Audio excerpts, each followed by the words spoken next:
Alright, good morning, people, lurkers,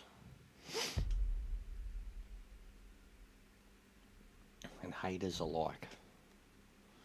Hey! Fancy boots.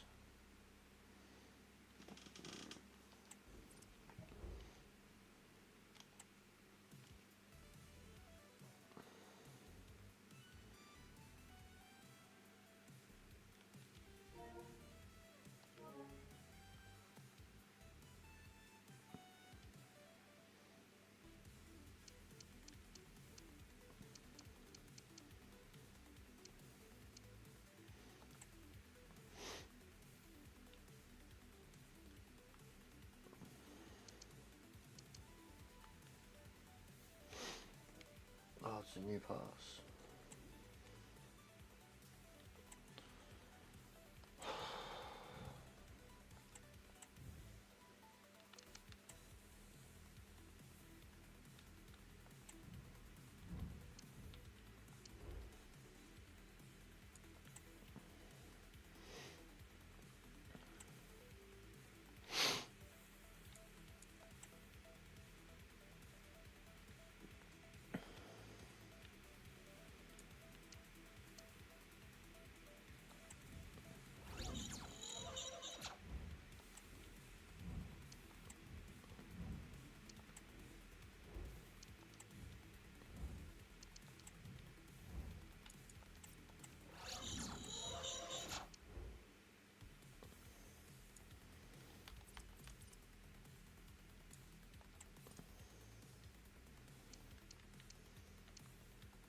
What's going on, Sparrow?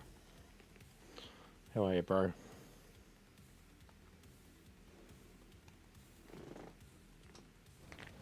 What a game we have in store for you today. The hype has been building all week and we're just moments from kickoff.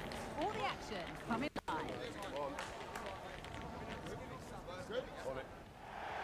A warm welcome on what is a perfect day to watch football. Guy Mowbray with you for commentary. Delighted to be joined by Sue Smith. And we've got action from the Premier League here today. It's Hull City versus Arsenal. Yeah, cheers, guys. Great to be here. I think it's important that both teams are focused from the off, though, and they start quickly. But I'd love to see some goals. Hopefully I've not just cursed it. Mob, what's going on, bro? What are you up to, mate? Saka. He's in here. Well, not the easiest of saves, but you'd expect him to probably stop that. Here's the Hull City team sheet. Yeah, they're playing a 4-3-3. One central striker with the wingers providing the width. It's AM here still, 11 AM. I only went to bed at like 4. Up and down those flanks. This is how Arsenal line up. Yeah, they're playing a 4-3-3. The front three are going to need to link up. But yeah, I'm well, keen make to sure the central striker smash out some games is today, if it's on one and then side, get some the other serious wing come in practice and done be that for second Gran centre Turismo. forward.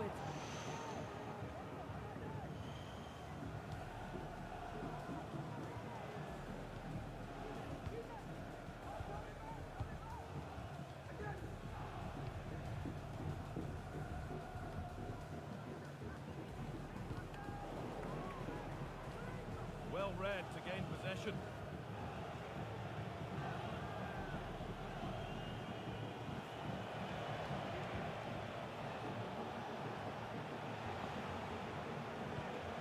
Odegaard.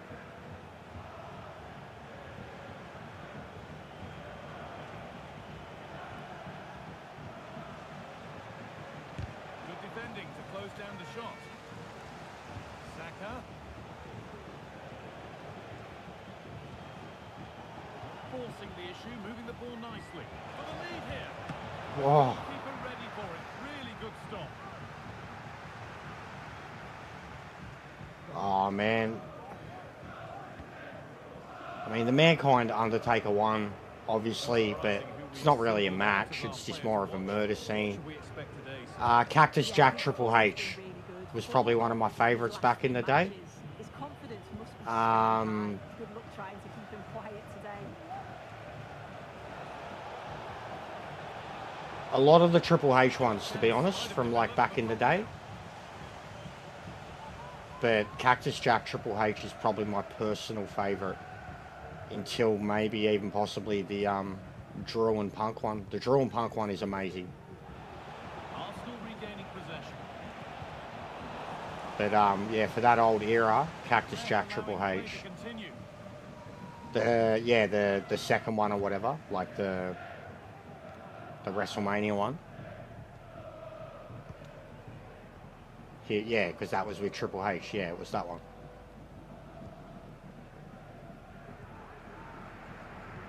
Or you mean the original one, the old school one, like Bad Blood or whatever.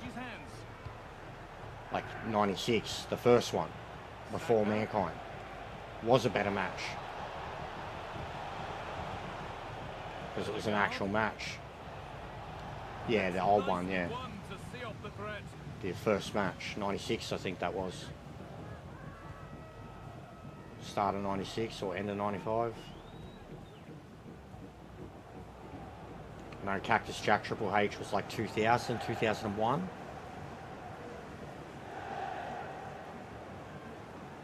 there might be a chance as they keep it moving.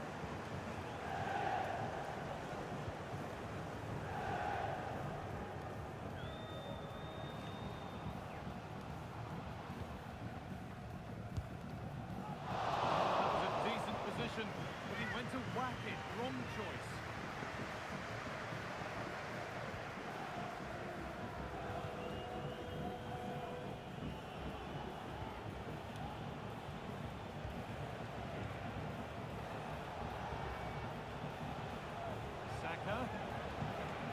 This is a lovely spell of possession.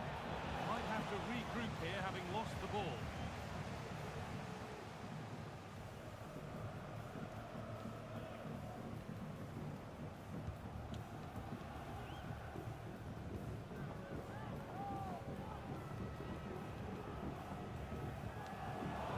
Arsenal come away with the ball.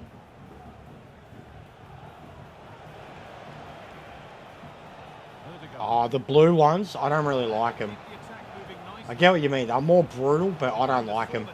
They got more in the way of the product. They're smaller.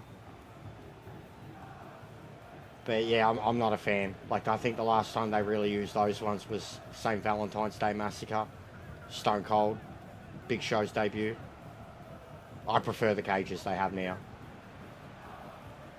They're not as cages as much though, but it's safer. Moving the ball forward. What can they do with this? But able to deal It's so with easy danger for him to do a decisively. Well fucking defended. blade job in a cage match, man, with how thick those fucking barbs were.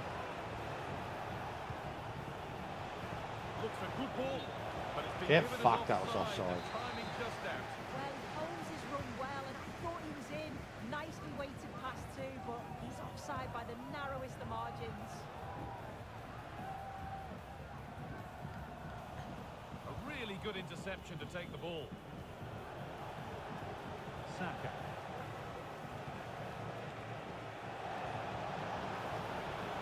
Saka. To the head. And there's the opener. The all-important first goal of the game. Big ups. Slotted it in. First chance.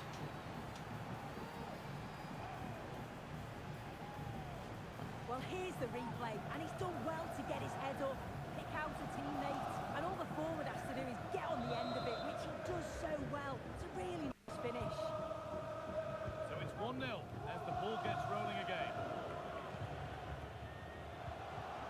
Oh, they looked in there. That's nicely cut out.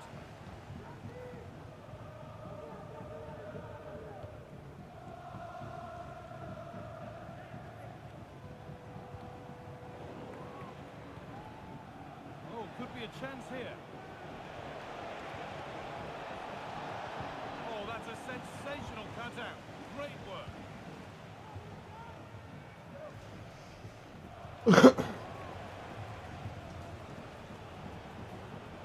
Martin Odegaard.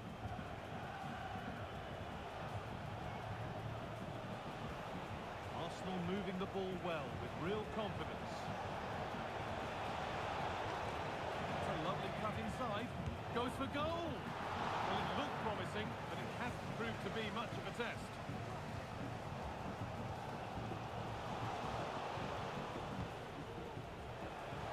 Beat easily here. Real opportunity. Oh, that one's even better. Little bit of buffer. Even better. Just a matter of keeping concentration now. Get on the phone, boys. Well, if we take He's it slotted abroad, one in both just corners flies now. past his man. The defender just can't Just get ran rid of it. past He shows everyone. his strength by holding off the defender, then keeps his composure to finish. He does really well there.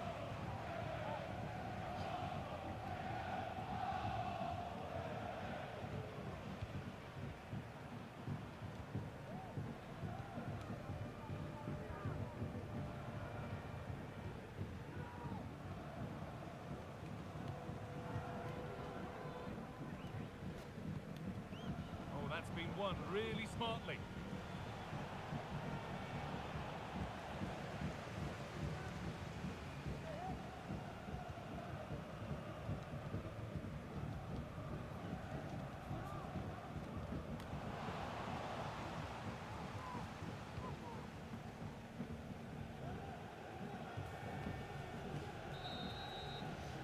And the referee's whistle brings the first 45 minutes to a close.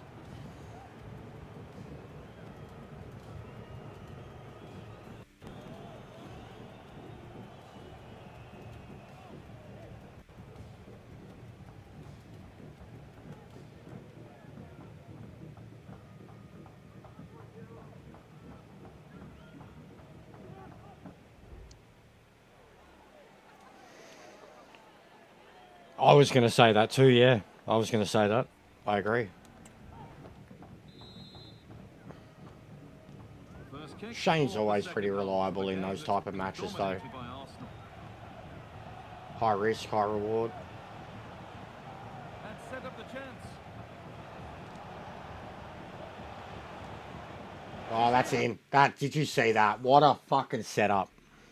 What a setup. That was ridiculous.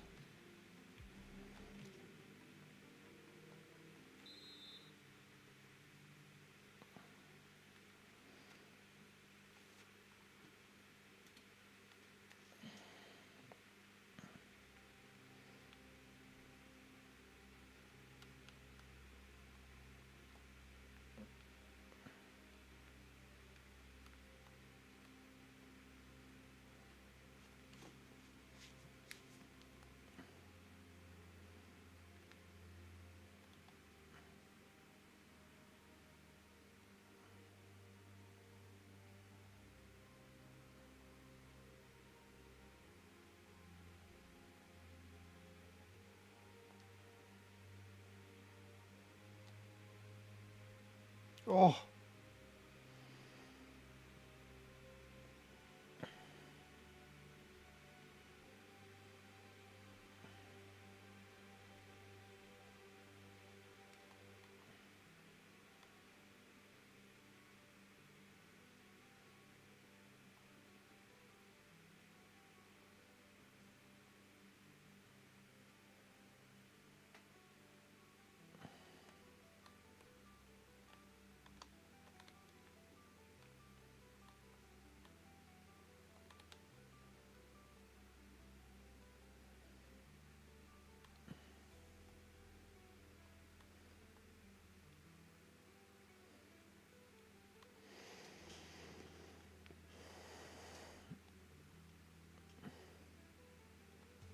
Have a look at what Bronson Reed did in War Games, bro.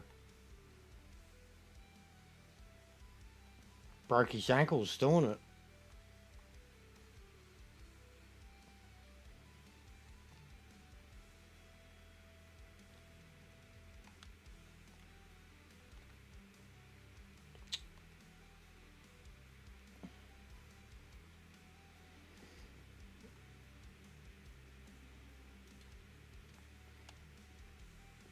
Why's the game got no sound? Keeps doing this.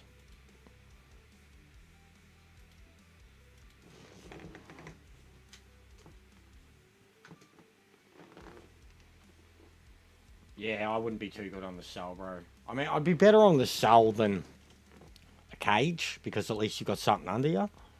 But that old school cell, nah. I'm not too good with heights. Drifting into a useful position here. On he goes, terrific. Looking to create an angle. Going for the blast on goal there, but accuracy has been sacrificed for power.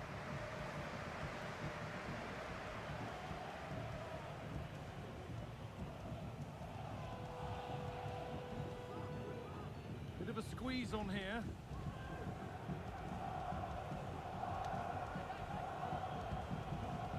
Martin Odegaard.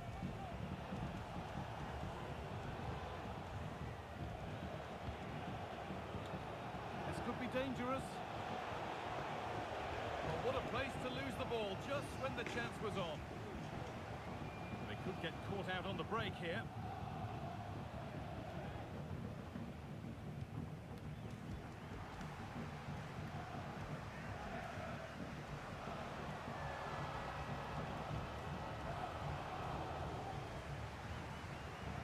Sloppy in possession from Arsenal.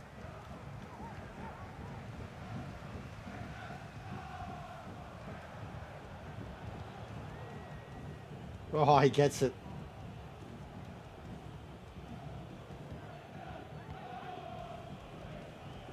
Saka. Oh, just... And it's not clear yet. What a play. Nothing coming from their play in the end.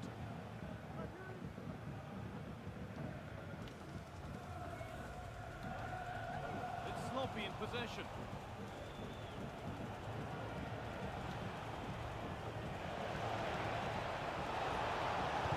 The effort's shut out.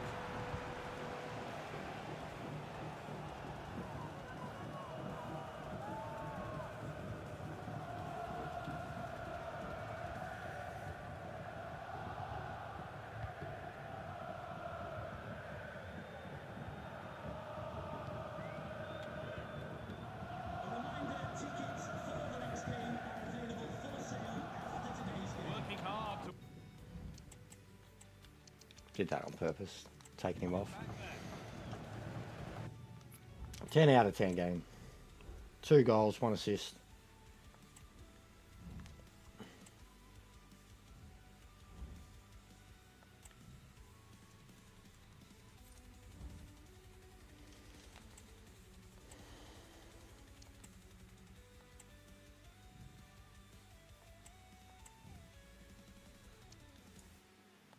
Alright, PSG.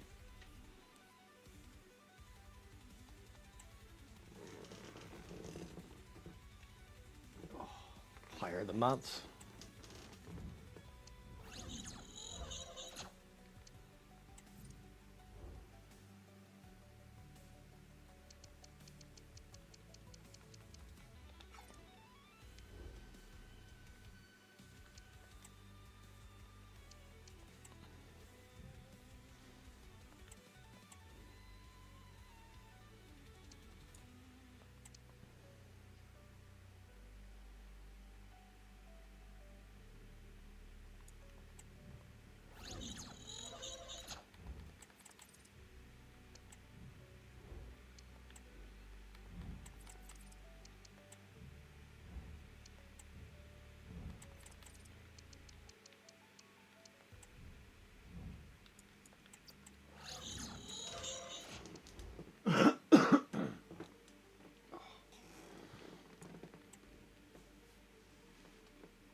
Fucking look at this random ranger. 94 rated, mate.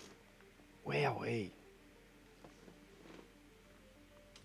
Just a random fucking generated youth player. A total of 4 goals from his last 3. This is EA TV.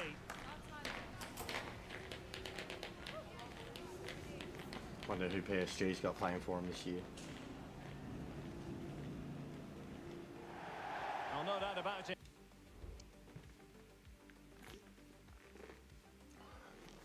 Right, back a sec.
gunning for victory. The home side tonight. We're in North London, the home of Arsenal. I'm Derek Ray, and sitting next to me with his tactics charts at the ready is Stuart Robson. And we wonder tonight if Arsenal can confirm their place in the knockout stages of the UEFA Champions League. It's Arsenal against Paris Saint-Germain. Tremendous slot. Still 11 today for the hosts. Well, it's a fairly standard 4-4-2, which you don't see that often, but it does have its strength, particularly with the front two they've got playing today. They're both good players. And here is the initial 11 for Paris Saint-Germain. On paper, it looks a rigid 4-4-2, but watch out for the rotation of the wide players and the forward runs from the central midfield players. They could be a handful today. Oh, beating his opponent with ease. Oh, you fucking idiot. To see that sail well over the bar. Goal kick. Gets in and does that.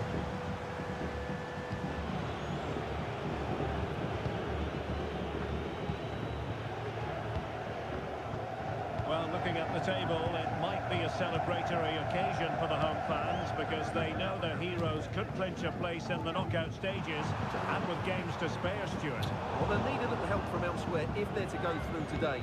And all they can do is focus on this game and get the 3 points. Very timely interception.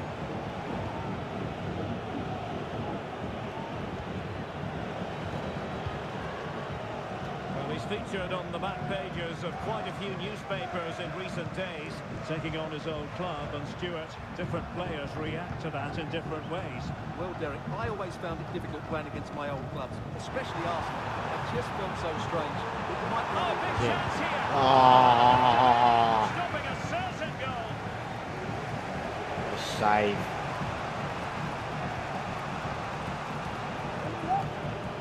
Federico Valverde. Bernard with it. And out of play, the pass nearly worked out, but not quite. Bernard. That's a good pass.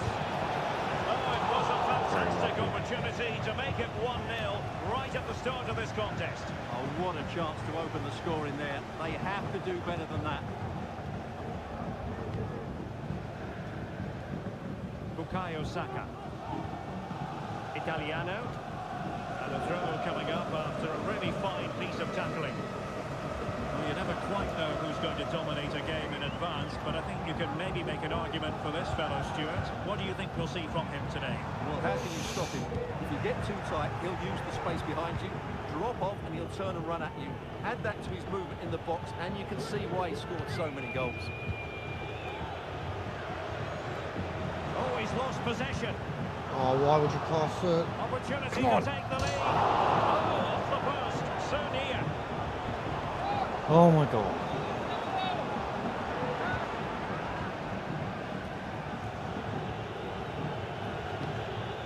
Antonio Silva. Bernard.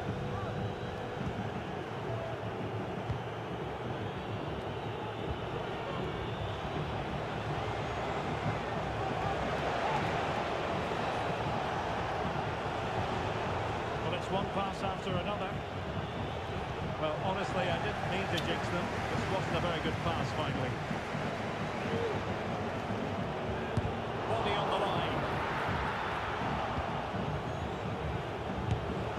Misfiring completely. Yeah, he's gone for power, but the contact was never right. It's a poor effort, really.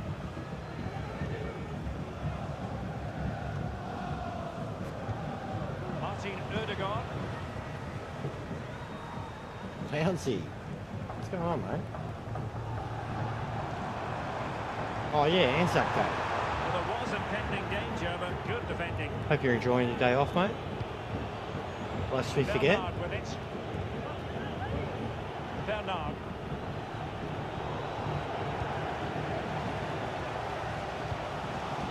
Italiano. And Arsenal now find themselves in potentially a dangerous position.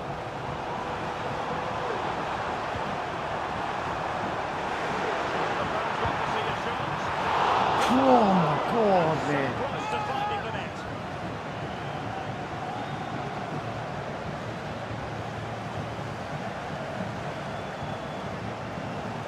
created the Man in Black last night, Lancey. Antonio Cyberpunk. Bernard. Really good challenge. Shevchenko. Oh, ref.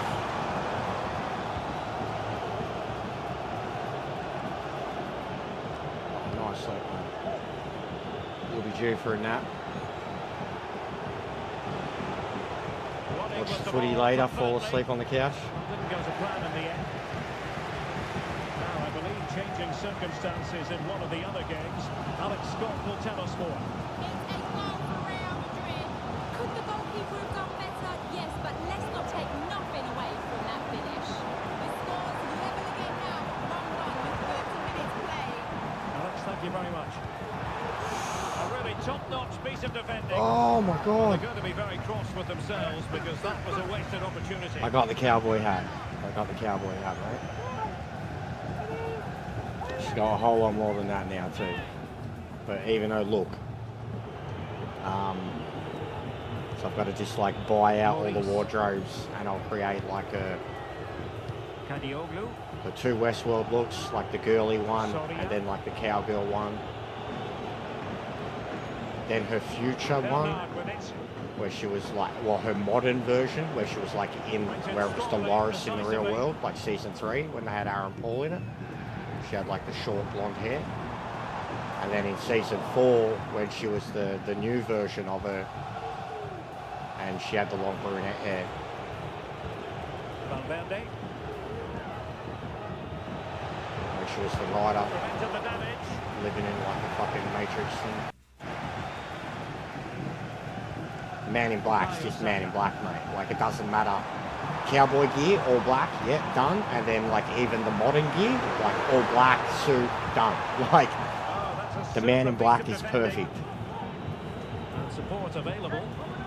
And Hector will do the same.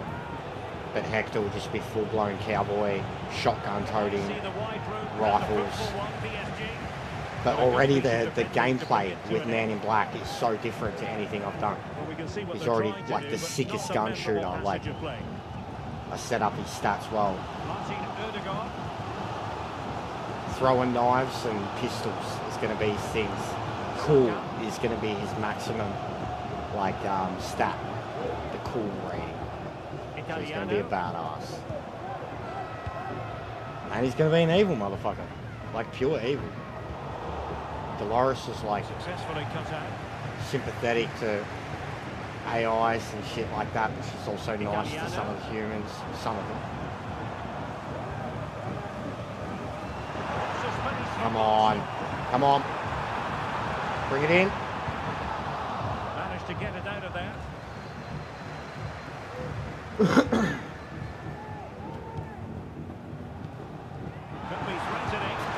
Oh! Towel, mate. That's the one that I should have scored earlier when I sprayed it. Right on half time.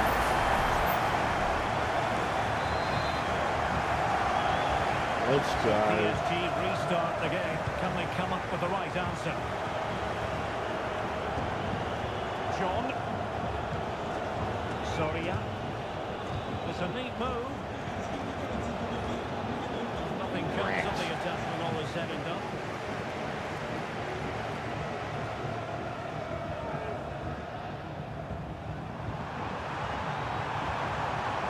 He takes on the shot. And there it is, the half-time whistle. And here's the main story. As things stand, they're not in position to move on.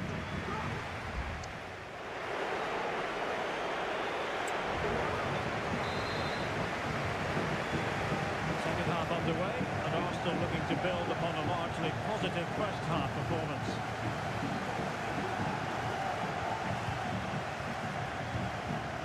Oh.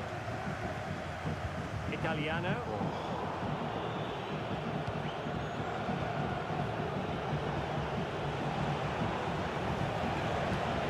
Well, just hearing something important has happened in the Stuttgart game, so let's get an update, shall we, from Alex Scott. Yes, it's a goal for Stuttgart. He shot far right, the keeper parries it, but the rebound has been put in nicely. They've scored to open up with 48 minutes on the clock.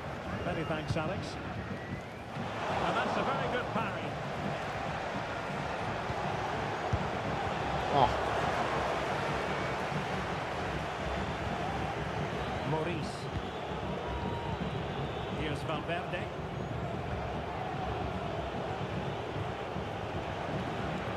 John. Stops a surefire goal. PSG trailing and in need of inspiration from the corner. Clearance needed to be better. What a commitment to defending.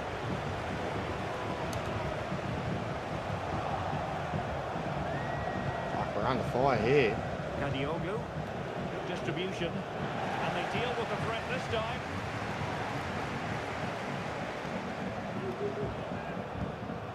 Oh, too far? Oh, thank God. And a friendly reminder that we have more action from the Premier League coming up. It's Arsenal facing Aston Villa. Happy to pass the ball, but remaining patient.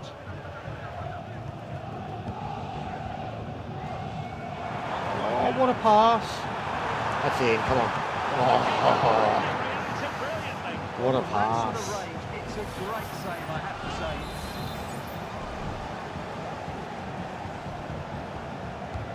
He's driven in the corner. Oh, Comes to nothing at the end. Oh. He should have made more of that. that was a cannon of a header.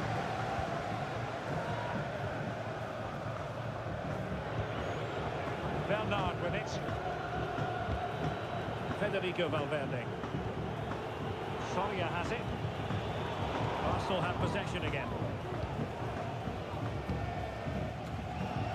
Italiano. And it's back with Shevchenko. Has eyes for goal. Could easily have been a brace for him. Well, the way he's playing at the moment, I thought he would score there. He's been a constant threat. Now sending it in. All that convincing defensively. Oh, what a pass. Fine tackle there to prevent the chance. Ferdi Kadioglu. Now PSG could get in behind the defence.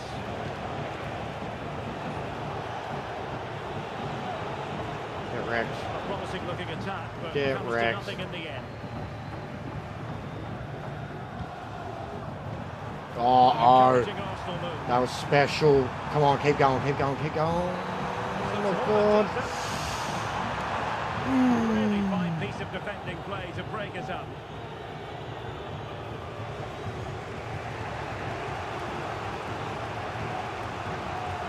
Kadioglu. Valverde. Right, just hearing changing circumstances in the Barcelona game. What's happened, Alex Scott? Yeah, it's a goal for Barcelona. It was an early cross. Hey, this carrying defense. acres of space, and it was a Mint. beautiful headed finish. The score's level again now at 1-1 with 65 minutes played. Thanks for the update, Alex. Well, they keep the ball moving. Oh. Then the commentator's curse comes into play.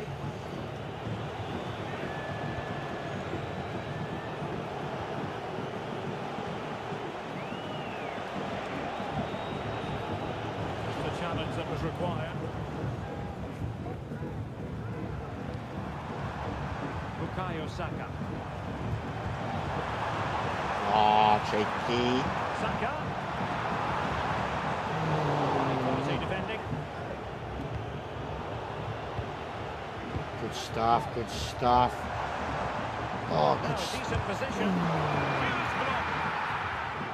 We're 100% being more creative, way more precise. There's 20 minutes remaining now.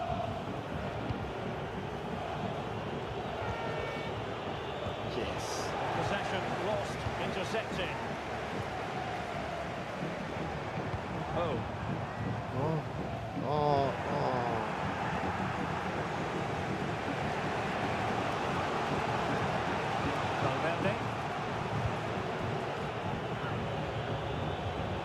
Federico Valverde. Now PSG moving the ball forward. What can they do from here? In space to cross it. Valverde.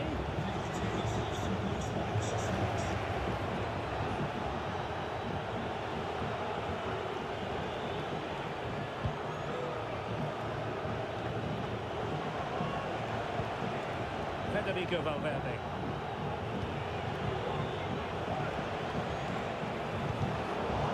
Some Brazilians to shut them down. That was brilliant.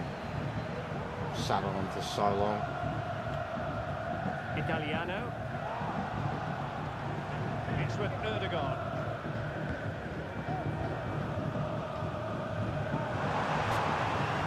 It looks promising.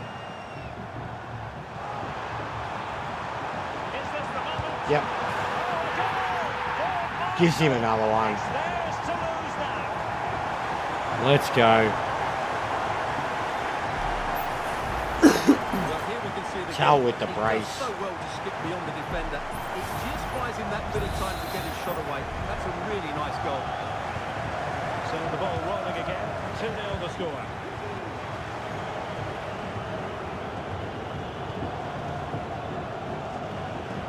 Valverde.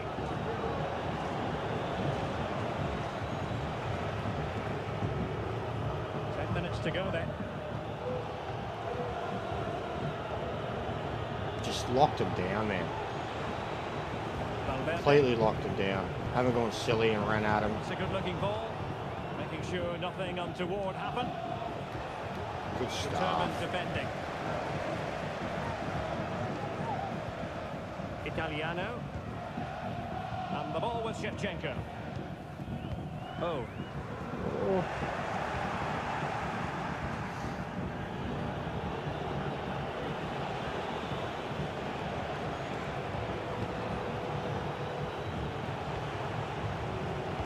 Dioglu. Oh, great defending.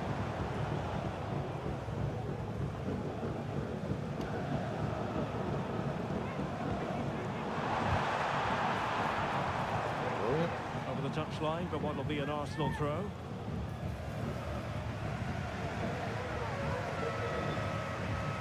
Well, standing off them here. Are they being too passive? So they had attacking momentum, but not so.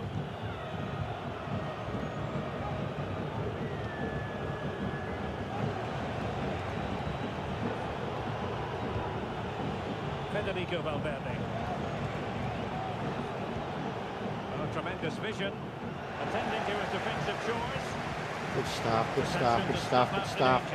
Good stuff. And unable to find the target. Alright, we'll take him off. 89th minute.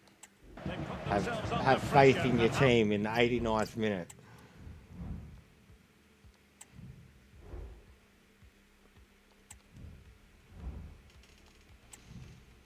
That was a good game.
I have to go feed the cat. He's getting real fucking annoying. Days of anticipation have led up to this, an occasion worthy of a packed stadium. Don't miss a second. Stay with us for every minute of the action. Oh.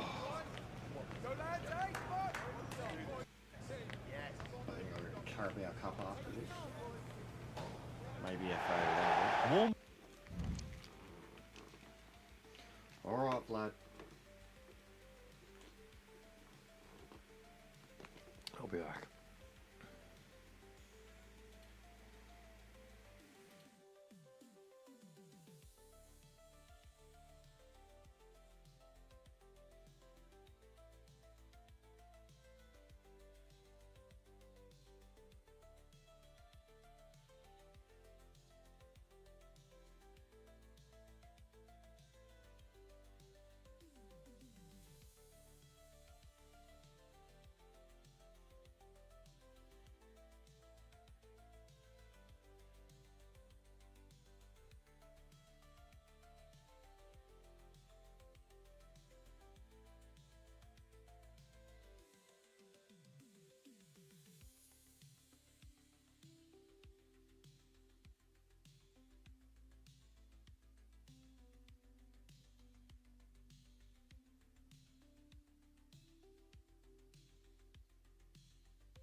Welcome to you from the Emirates Stadium. Guy Mowbray with you for commentary. Delighted to be joined by Sue Smith. And it's a game from the Premier League on the way. It's Arsenal facing Aston Villa. Cheers, guys. Great to be here. I think it's important that both teams are focused from the off, though, and they start quickly. But I'd love to see some goals. Hopefully I've not just cursed it. If you've got Enko in your name, you're a guaranteed superstar. Like if it's Jezelenko, Shevchenko, Jevelenko, you're a superstar. Erdegaard. If your name's Odegaard, you're a fucking piece of shit. On to Bukayo Saka. Oh, open. That set up the chance. Yep. Oh, tell. You let it down, mate. Just determined to get it back now. Make up for it. With the triangle of fucking terror.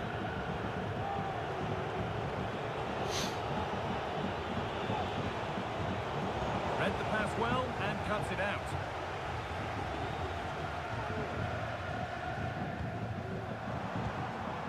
Martin Erdegaard. Now Saka.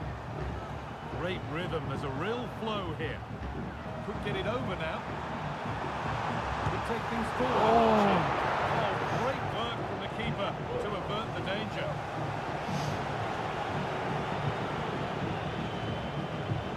Rice. Oh.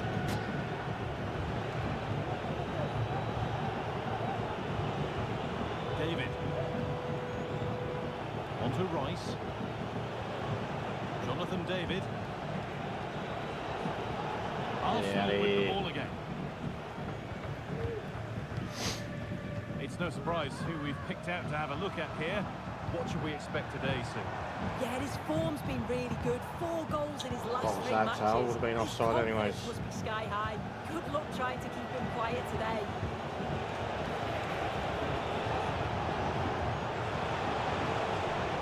Takes it on. Excellent work in goal there. Well saved.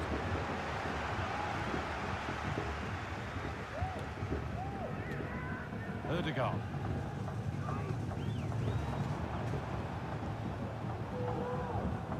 Martin Erdegaard.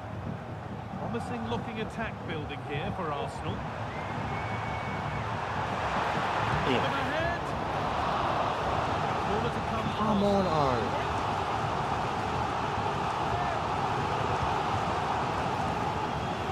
And it's cleared away from goal. This could be dangerous. The ball is lost, and the chance has gone too. And over the touchline it goes. It'll be a throw-in now. Really good pass. Saka. Genuine chance. Oh, and then I fucked that up. Come on, we should have scored already.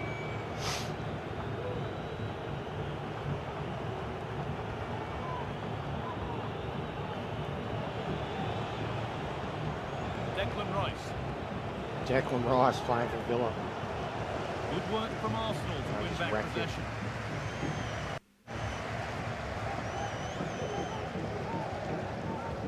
Oh, so good. Jonathan David. Just breaking off for a moment here because Alex has a goal for us at the Etihad. It's a goal for Manchester City. They're the first on the score sheet here with 23 minutes played. Thanks to Alex for the update. Erdegaard.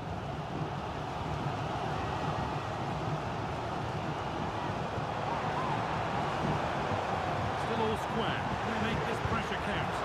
Selfish, Tal.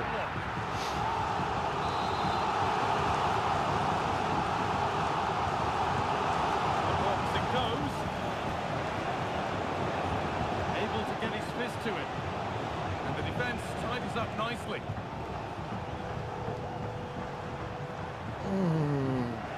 Neither side doing a good job of looking after the ball.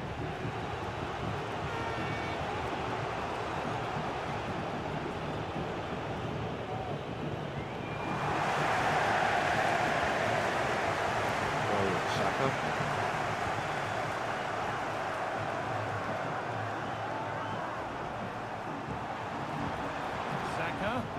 Oh, come on, that's it. Odegaard finally with the captain's goal. Deadlock broken. That was in. That was a team goal. Wowee. The way that ball went from the fucking sideline to in. Well, here's the replay, and it's quite a straightforward finish in the Mate, end. But he does how do you well to stop find that? Space and then hit the target. I'm sure he'll be How do pleased you with that. stop that? 1-0 then as we get started again.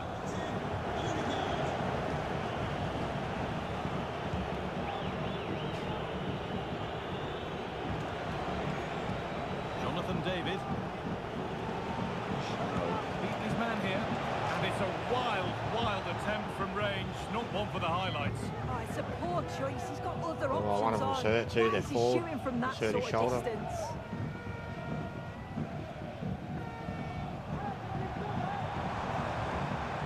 Saka.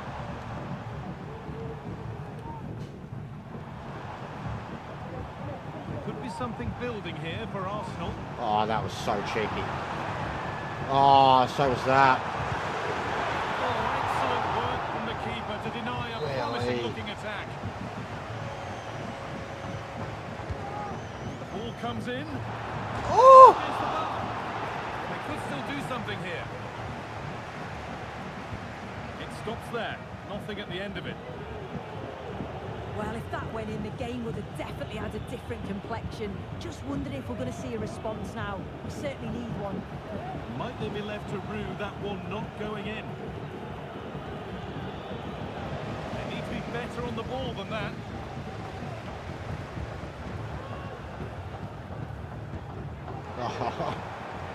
Oh, they're just being so creative. Denied by a top draw tackle.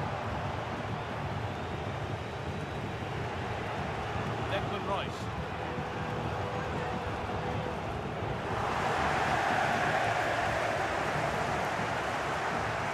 Takes it on.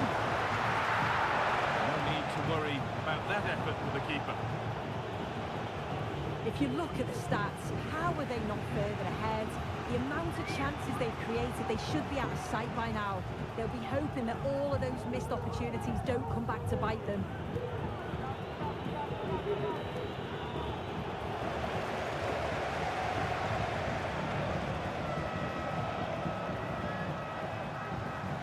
Odegaard.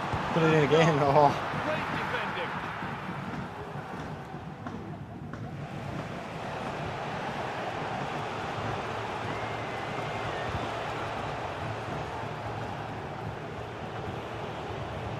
Declan Rice. And unable to retain possession.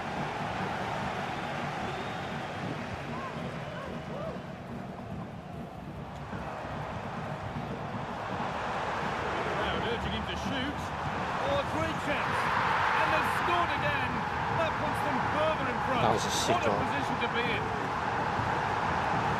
I could have had a good crack, but what a setup. Well, here we can see it again. And a simple finish it may be, but it's all about the movement in the box. Just to find that yard or two of space. Get out of That's here, what Villa. makes it an easy finish in the end. Go home, mate. Able Give to me come that away with Declan the ball. Rice.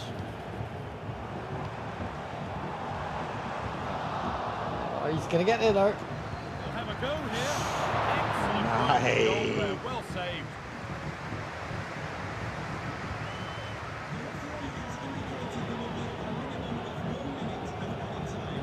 Rice.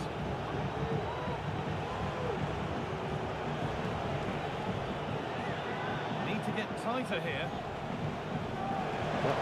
That's nicely won Oh, to see yes, off the it thread. was. That brings the first half to an end in North London.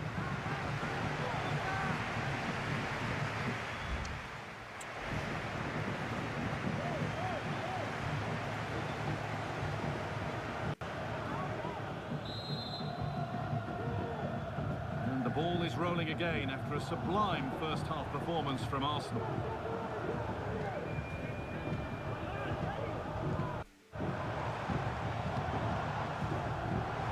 That's not properly away yet. Really good pass. Oh, they looked in there. That's nicely cut out.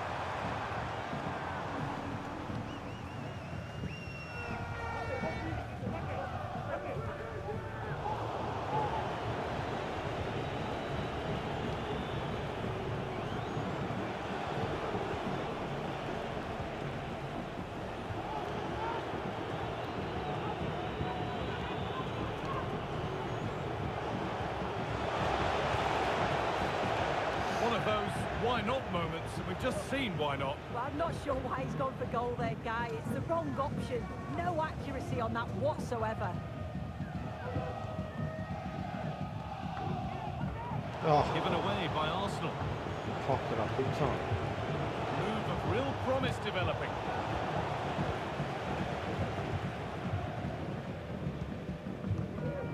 Erdegaard. A reminder for you now of all the Cup quarter-final drama coming up for you on EA TV as Arsenal face Crystal Palace. Another one for your viewing diary. Yeah, it's a real chance to get... What a chance! A really good bit of goalkeeping to keep that out.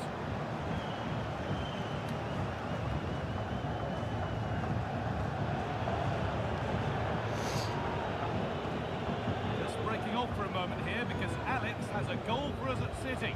And it's the second goal for Manchester City. They're ahead by 2 now, with 53 minutes played. Thanks to Alex for the update. This looks promising from Arsenal.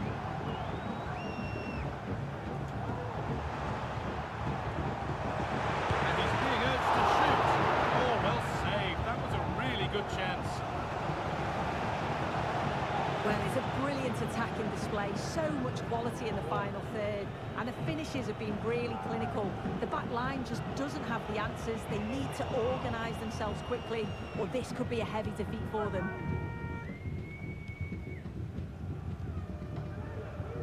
They are sitting a bit deep here, you feel. Need to engage a little higher. Oh, he's got it. Struggling to keep the ball there.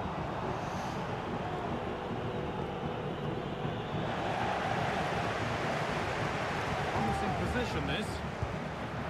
Another goal, and surely there's no way they can throw this away now. Yeah, wait. See you later. Subbing him off. Absolutely dominant. No shit. Here it is again, and he catches this so well. It's a... See you later, Aston. 5-1. Ooh.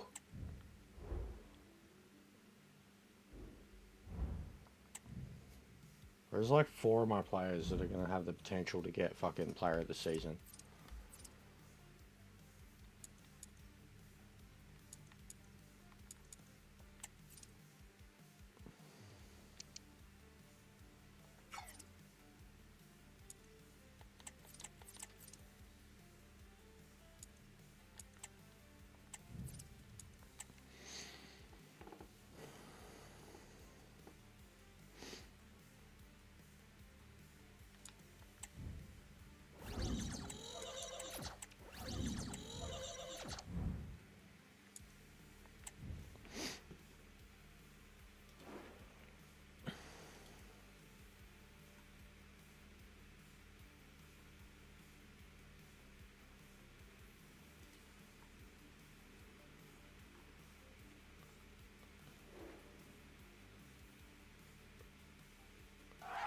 The atmosphere is building as 2 sides worthy of the biggest stage get ready to clash in front of a packed stadium. All the action here on EA TV.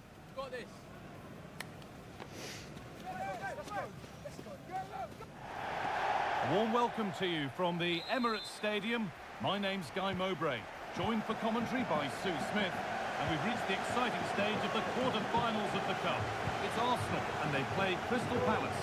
Yeah, I'm sure there'll be a few nerves today. It's a big game, but both teams deserve to be here. They just have to give a good account of themselves. Should be a good one. This is how Arsenal line up. Yeah, looks like they've lined up in a 4-4-2, and they do look balanced in this system. You can defend deep, stay compact, bring the opposition forward, then hit them quickly on the counter-attack. They've lost it there, and the attack is over. This is the Crystal Palace lineup. Yeah, it does look like a 4-4-2. Out of possession, I'm sure they'll stay compact in their shape. They'll shift across the pitch together, but when they go forward, the central strikers are going to be key to Carabao, hold the ball it's, while waiting for runners. It's similar to the FA Cup. I think it's exclusively between Premier and Championship though. Whereas FA Cup is all the tiers. Whereas this, I think is exclusively Tier 1, Tier 2.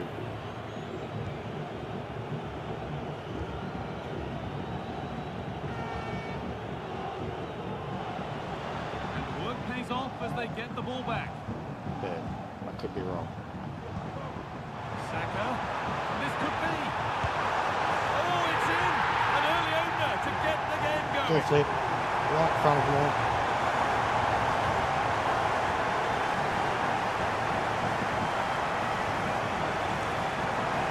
Yeah, basically. And then it's weird because they have the Community Shield, which is like the winner of each.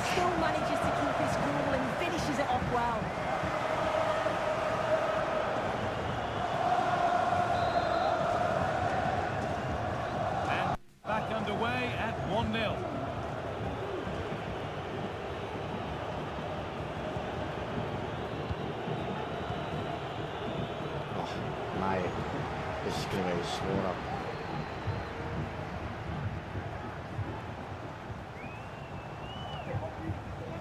Saka. Arsenal trying to get things moving. Great chance here. And he's got it away. That was wonderful defensive work. Now, this might be promising. The pass is incomplete. Nicely won. Found touchline, not teammate. That's unfortunate. Richards.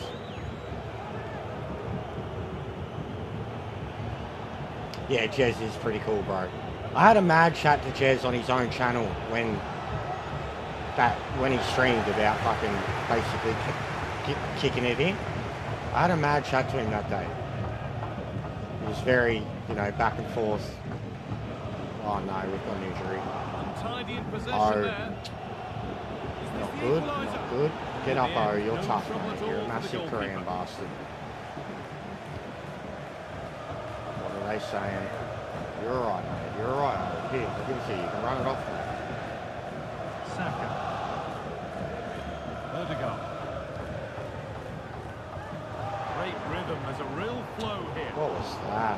For all the keeping of the ball, they've gone nowhere. Good run. Now, can he pick out the right option?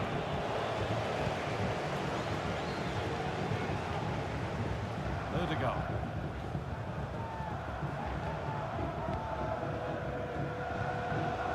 Could take things forward a notch here. Super tackle, but the danger not dealt with.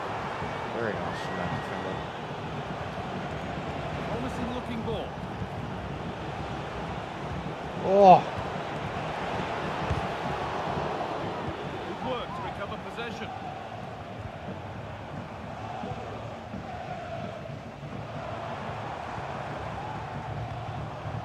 Martin Odegaard.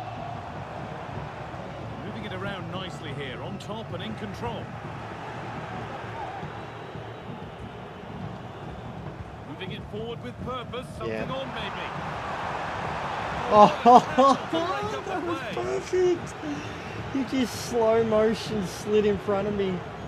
No matter what I did, he was going to block the shot.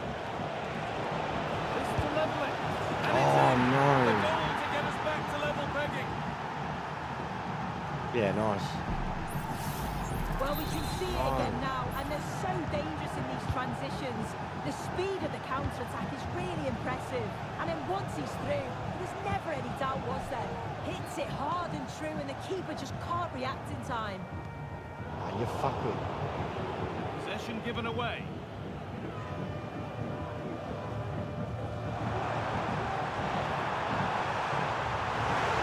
Have a look. Oh, top quality goalkeeping to deny what looked a likely goal. Do I sports, bet, or day trade? What do you mean? Corner is fired in. disappointment there. Do I gamble? Sports bet. Do I punt? Most definitely not, mate. It's perhaps unlucky the pass played out for a throw. Probably could if I could afford it, play the odds, but no. I definitely, it's never, and I've never been a fan of gambling. If that's what I mean. Possession lost just at the point of something happening. Could be trouble. Oh, come on, come on.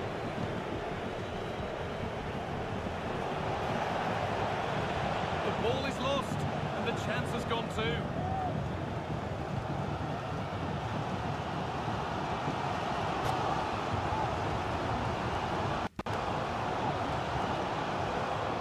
Able to skip past his man. The crowd encouraging him to take it on. Oh, Oh, they've lost it. The attack is over.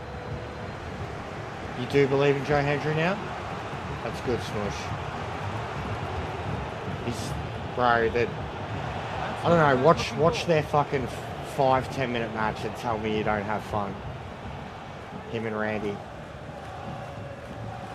Saka. He's going to be a star, bro. Like, he'll be at WWE by the end of the year. In the same way they got Jordan Grace. They'll get him too.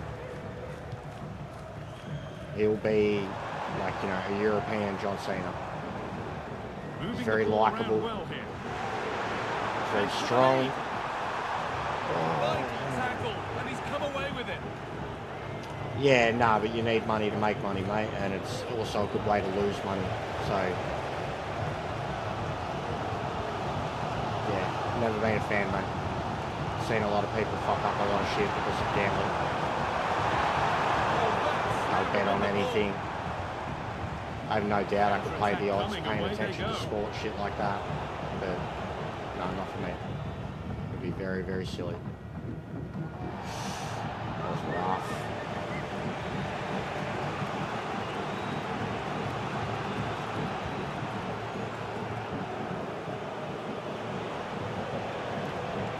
Pushing forward now to make the right choice. Takes it on, and he fails to trouble the keeper. Yeah, it's a decent strike that, but look at the keeper's position. He read the Say shot and his had it name covered. and he appears. I believe in Kaz. Martin Odegaard. We could make memes out of it. Smush. Just get to say his name and he appears. Oh, Billy! What can they do with this?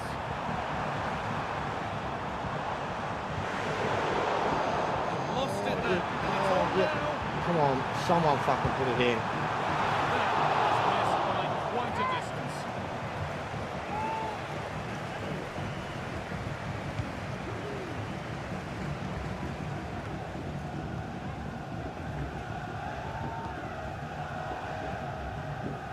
Saka. On to Odegaard.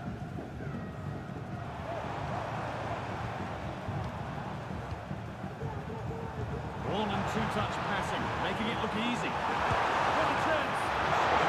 Oh, Really we're good turning it stop. on now.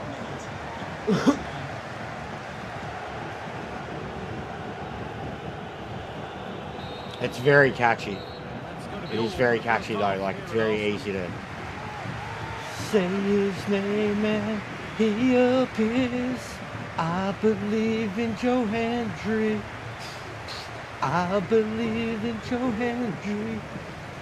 He's got heaps of them too, bro. Like he was doing heaps of parody music videos and shit when he was in Progress. Little to choose between the two He's done like sides as we country start the style second and half. shit. He's very funny.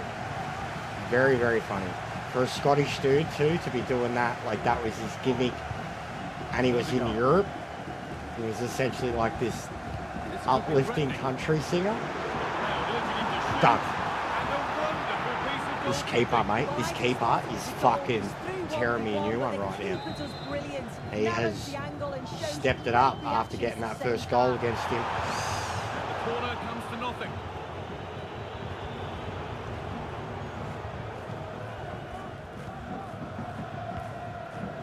Yeah, he's He's funny, man. Like he doesn't. He's not taking himself super seriously, but he could. He's a big boy.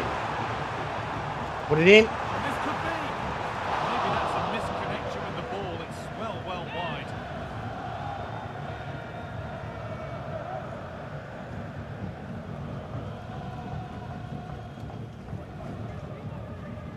Whatever, O. Whatever that was, mate. It's not like we needed it. Oh.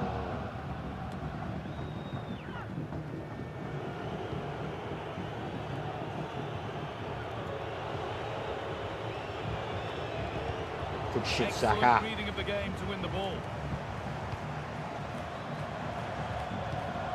Odegaard. Nice possession.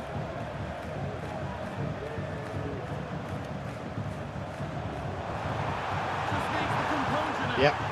Oh my god. Oh my god. Oh my god. Oh my god. He is Superman. How long before they take the lead here? They're certainly piling on the pressure. They just need the clinical finish now. This Oh my shot god. thwarted. This goalie is fucking Superman right now. Now there might be a chance as they keep it moving. And that has been adjudged to be offside. Bro, they've full kept O on and he's had a hurt shoulder this whole game. Wasteful from Arsenal. Oh, that was mine to grab. Well, maybe he saw the keeper off his line. It almost looked like going over the top.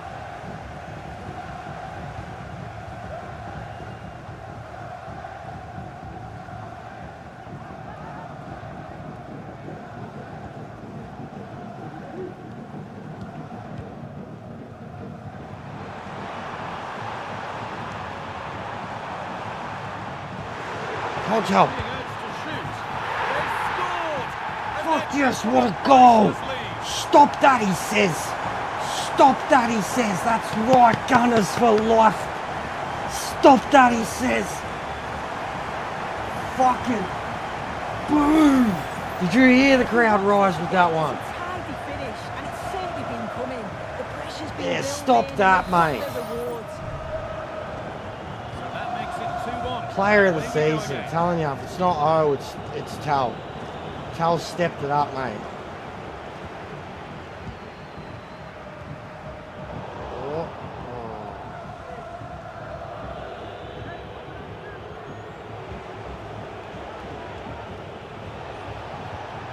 Now there could be a real chance developing. Options available in the middle. Promising position this.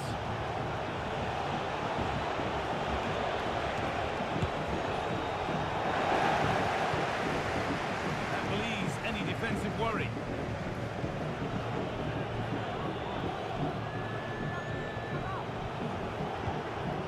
Now, what can they do from here? Really good goalkeeping there. And it's saved, and the danger is now over. Well, you can see how pleased he was to get hold of that after what was a superb first save.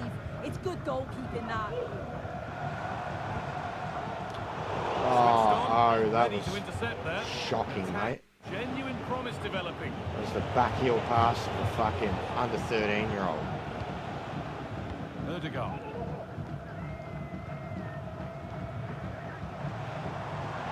This is a lovely spell on the ball.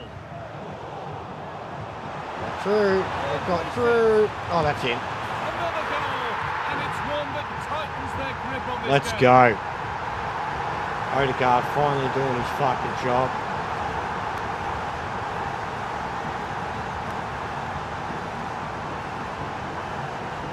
Well, we can see it again now, and what a wonderfully weighted pass this is.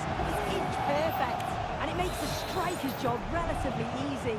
All he has to do is make the right connection. It's a really good goal. Sandro Tonali.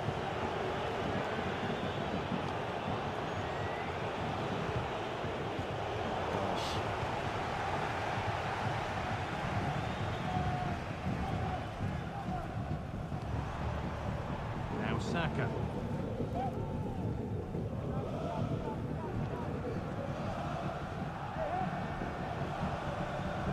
Now this promising.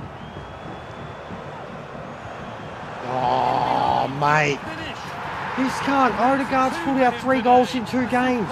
Like, his last 2, wowee. Wowee. Well, this is a They're the brilliant goals that he goal. should be getting Just every watch time. the movement off the ball, pulling the defenders all over Oh. the place, and the passing, it's so intricate. As soon as there's an opening, they take it. Bro, It's a great finish O's too. hurt. Can we fucking substitute this cunt off? He's still holding his shoulder, bro. They could inflict further If he's got punishment like here. fucking anything more than a bruised shoulder, seriously, you're the Really worst good Arteta. pass. That was a decent position, but he went to whack Right, well, it's done. 4-1. I have faith. it. Wrong choice. It's done.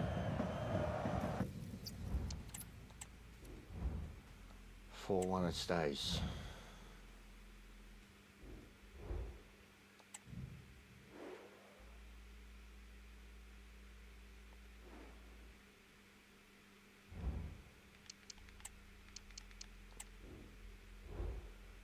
Five days bruised elbow. You're lucky, mate. You fucking so lucky. I was gonna take his to fucking HR. So this is not good enough. Poor cunt was dying out there and you're fucking forcing him to play.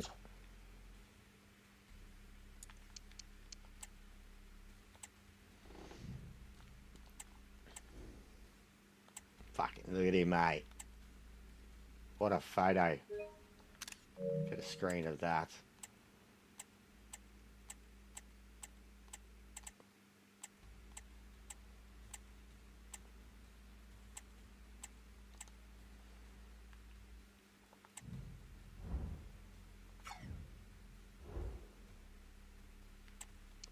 Oh, we're nearly at the Christmas break.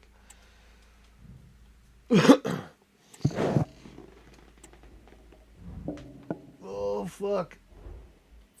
Okay. Yeah, look at this. Like 100%. Tal's got it wrapped up already, I reckon. I've got the most assists, as I should. But even like, we got 4 players in top 5 for assists. And then top 3 players as scorers. I haven't had numbers like that since I was at Juventus.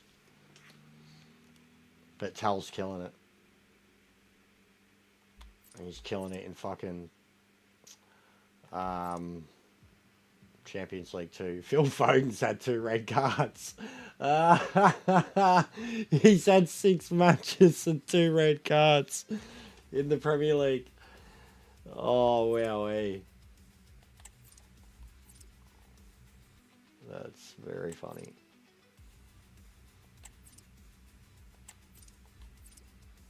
Some Kiwi up there playing for Man City. Alex Paulson, righto. Become a bowler.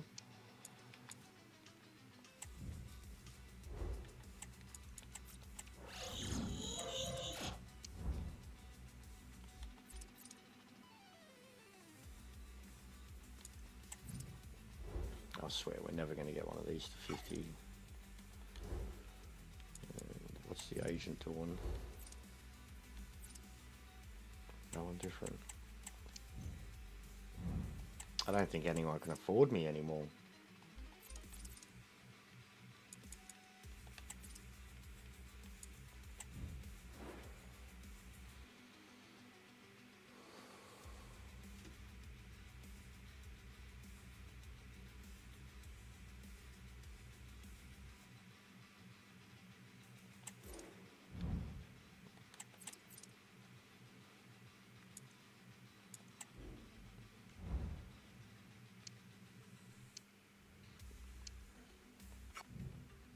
We need a Han Yong O Arsenal Hyundai livery.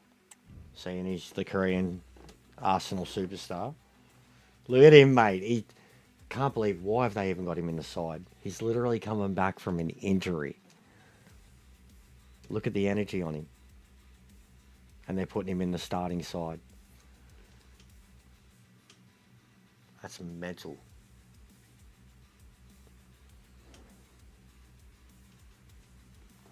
Who thought that was a great Building idea? to a crescendo all week, and very shortly it will be for real. We have all the action for you live.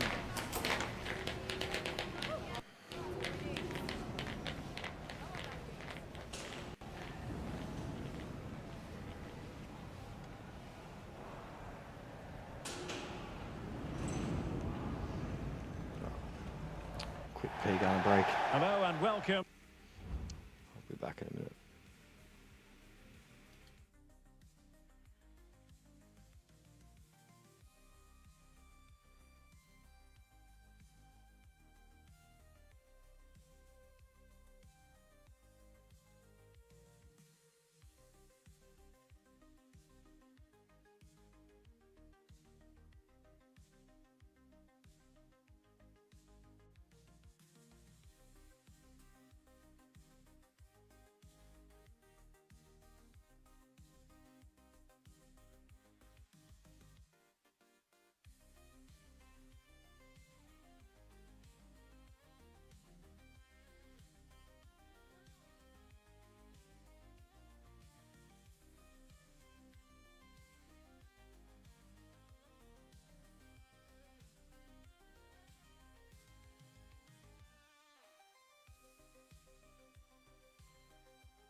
You know what I've always found funny about European football?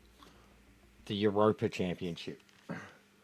They give a championship to a bunch of teams that finish, you know, third through to sixth or fifth, like fourth through to sixth type thing. Like, the European leagues rate themselves so highly that even when you have a substandard season in your own league and finish, you know, third, fourth, fifth, sixth or whatever, you still go off to like this other European, like, second tier.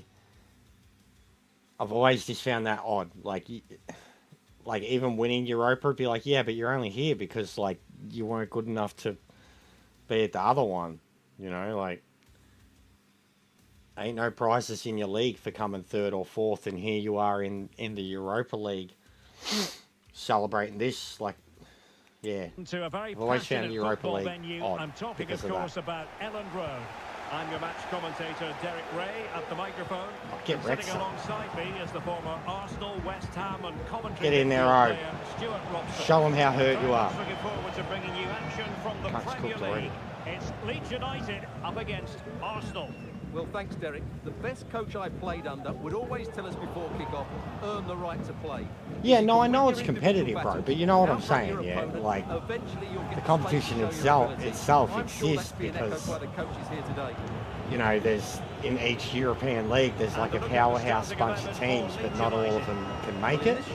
Yeah, it's a league for the losers, bro. Like, for the not mid-table, like upper table, but, you know, because, like, you could have a case where a team's fucking 20, 30 points off the title, bro, and they're qualifying for some, like, and I know there's still a lot of money in it, but I'm just, yeah, essentially that's why it exists, like, to generate more money for those clubs that should have done better in the first place. We'll have to wait to see how it develops. Like, nobody wants to say, oh, I won Europa. Who gives a shit? It's not the Champions League. Unless you're like fucking Celtic or something, you know, or Galatasaray or some shit like that. Europa, mate, who cares? You know, Man U winning Europa, like, they shouldn't be there. No, but that's a... Formula 2 doesn't work like that, though. Formula 2 is nothing but a development league. Formula 3 and 2 are nothing but a development league. A driver would never go from Formula 1 to Formula 2. If you get promoted, like, and there's only a maximum amount of years you can spend at Formula 2. Especially if you become champion. If you become champion, you're done. You don't defend. You're not allowed to defend. You either get a drive, or you fucking sit on the sidelines until you can get a drive.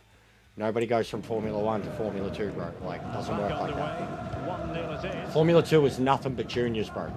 Oldest person in Formula 2 is like 24. Probably. Nothing but juniors. Well, in this case, the manager, Stuart, has given him the vote of confidence. And you win the championship, you don't stay. You either get a drive in Formula 1, or you get a reserve seat, or you start in another series. Italiano. So yeah, it's not like the football like that, bro.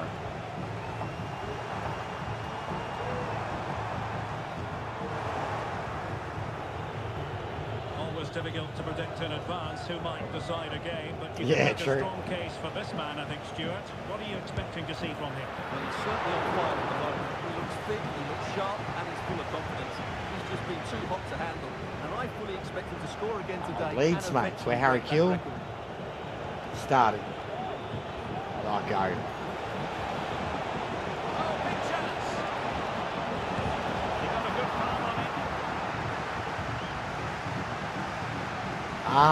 You could, but you would have to be an exceptional driver elsewhere.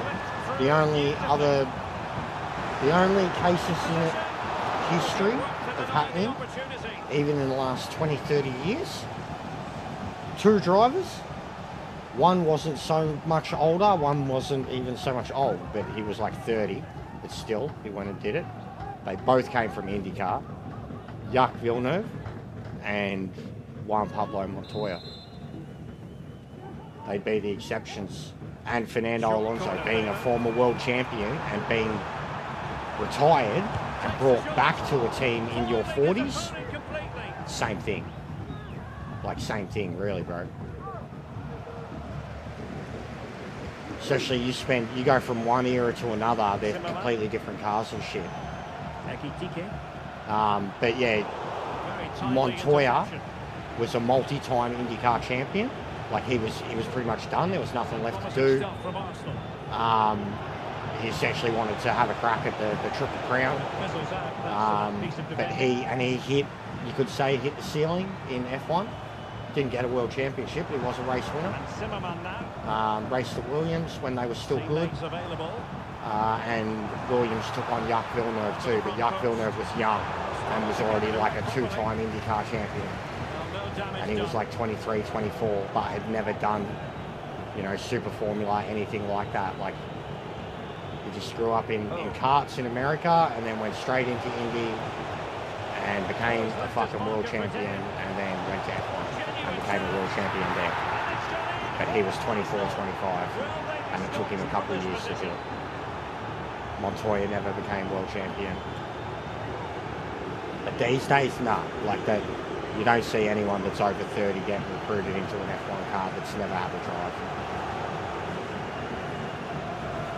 Well, here it is again. They had to have had a drive before so now. easily with just a drop of the shoulder. And once he gets onto it, he just The only way I could see it happening there, because they don't, even still, like there's so many cases, like you would have to have an IndyCar driver who essentially wins, you know, 3 or 4 IndyCar titles by the time they're 30, and then maybe decide that they want to give F1 a crack and they're good enough to get a seat, like they get a test and they prove that they can do it, someone takes a punt on them. Like, other than that, it's not going to happen. It just doesn't happen anymore. But literally, that's how Schumacher got his drive, bro. Like, he wasn't old, but he certainly didn't come up through the junior categories. He came up through GT racing, tin top racing, and essentially lied to get his drive in the early 90s. But he grew up, he'd come from doing the Le Mans type cars. The Mercedes fucking Sauber thing. And he'd done mostly DTM shit in Germany. But he was purely, he'd never done open wheeler, essentially. He lied. And he got an open wheel drive at fucking Spa in an F1 car and absolutely tore the house down, and he was signed instantly. But that won't ever happen again. It was the early 90s. Leeds recovering He possession lied and well. got away with it.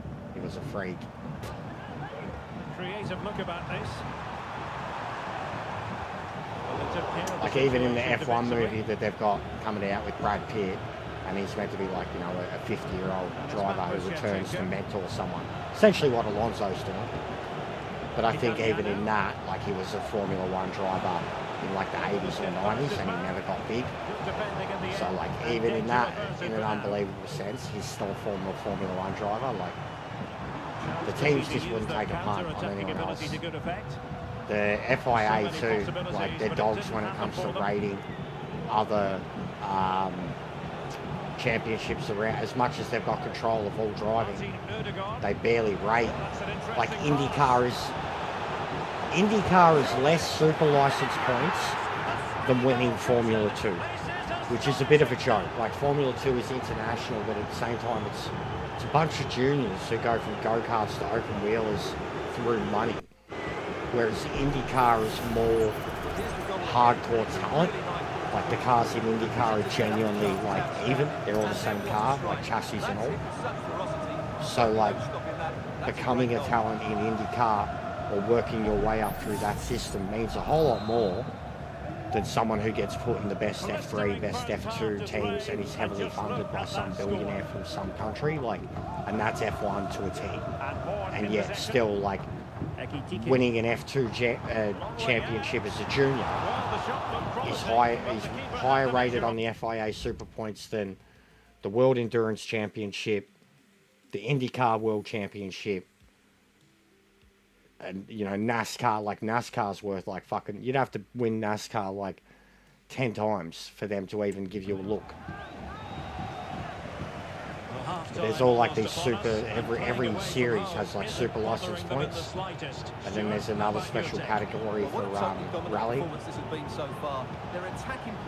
But yeah, the FIA have always been incredibly biased with Formula One.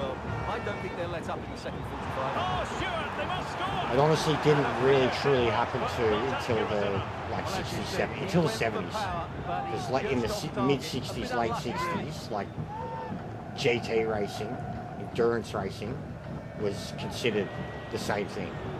Like you had open wheelers and you had fucking sports cars doing it in both, like, and the same dudes did it in both. You know, the Graham Hills, the fucking Carroll Shelbys, the Andrettis,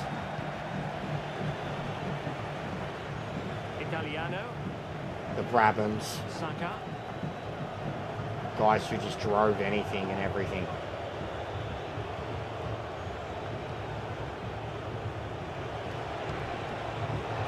Oh, brilliant. This is mental.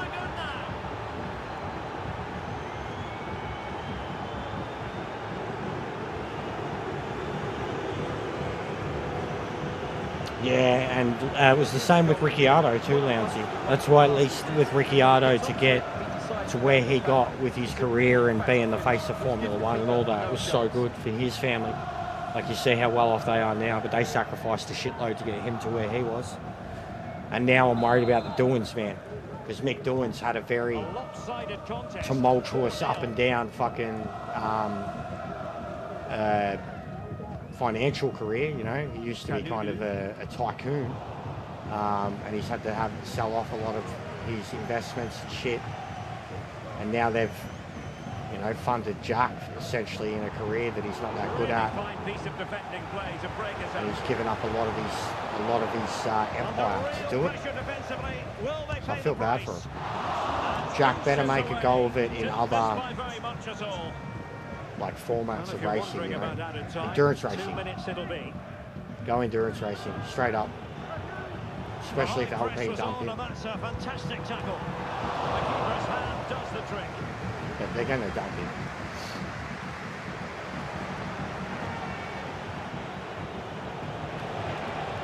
Lots of space for Arsenal. And that is going to be all for the first 45. These days it would be multi-millions, like tens of millions. Tens of millions to probably even get into the position where you're in a junior drive in F3, F2. So the ball moving, the pendulum has already. Mate, even the karters these days need, you know, $1 million to get their karting career off and sponsor and shit. Yeah, 10 million at least. Yeah, easy. These days, 100%. Europe, you've got to send them to Europe when they're young, like a child, and in some cases, like depending on the maturity of the kid or, you know, the parents and their whatnot, you're either sending the kid alone into the wilderness, you know, and financially supporting them from halfway across the country, or you're paying doubly as much because one of the parents is going with them in a lot of the cases, you know, the dad or the mum or whatever, to look after them, to make sure they're settled in, they do okay. That alone, travel, accommodation, cost, you got to buy all your shit over there, like your car, your team, everything. I couldn't imagine, bro. Even these days, to be a karter over here, be hundreds of thousands of dollars to get your karting career started in Australia. Not started, but like, you know, to where you're on the map, you're getting noticed, you're in a good kart, you're able to go and do world karting championships and shit like that, like easily. You look at 100k just to do Australia, and you'd be looking at $1 million to go around the world, and more. Ceasing. You got cases in karts, man, of like dudes who changed their like who were well funded and set up like a Lance Stroll, right? In karts, he would have had a new set of slicks every single race, and he would have been racing against some other dudes that were literally like buying their used slicks off of him and using them for a couple races before they could afford to put on a new pair. Like, there are 100,000 stories like that in karts of like the have-nots buying off the haves. Yeah, they're going off, Clancy. This is an emergent. This is an ecstatic league under fan cam, mate. They're going off. It's Leeds United facing Manchester City. Well, that should be a really good game between two entertaining teams in a great stadium. Oh, wrecked. Oh, that's a super piece of defending. Bro, how's O still on? Why even still have him on, mate? And that was a very fine read. And it's back with Shevchenko. Shevchenko!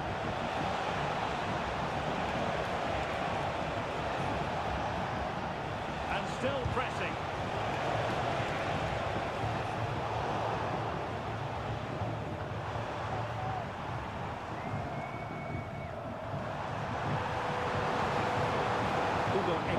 Oh, brutal. We're into the final half hour. Guy looks like Chuck Liddell. Just the challenge that was required. Just a quick Oh, reminder, what we was have more that? action from the Premier League coming your way. It's Arsenal taking on Brighton. Lol, these That poor should be a cunts. tasty encounter. We've got this, Between those two sides. and our next Certainly game's one to enjoy. Brighton. We've done this to Leeds, and their next game's Man City. How harsh is that? This could destroy their whole season. This could get them relegated. Only Alright, I'm taking myself off. tried in vain to get himself back on side. Well, he needs to show greater awareness there and hold on. 5-0, mate. Against Leeds.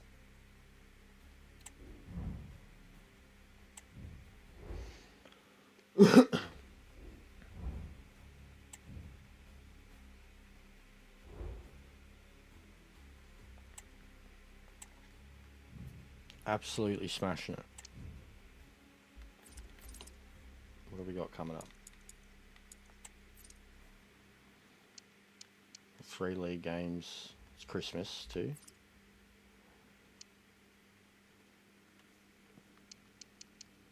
And we finally start FA. Still got Champions League ages away. So it's still a lot of... It's halfway through the season, basically.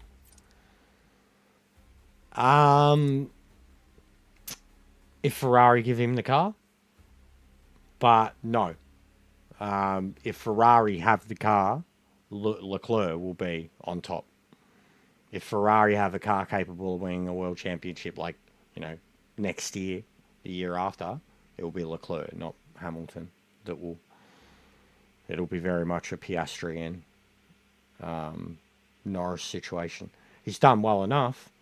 But he hasn't, in my opinion, he hasn't adapted well enough at all. Considering, you know, like I think like Vettel, Raikkonen, so many other former world champion. Raikkonen wasn't a world champion, but so many other drivers that of world champion caliber that did their, you know, Ferrari run later in their career, they hit the ground running.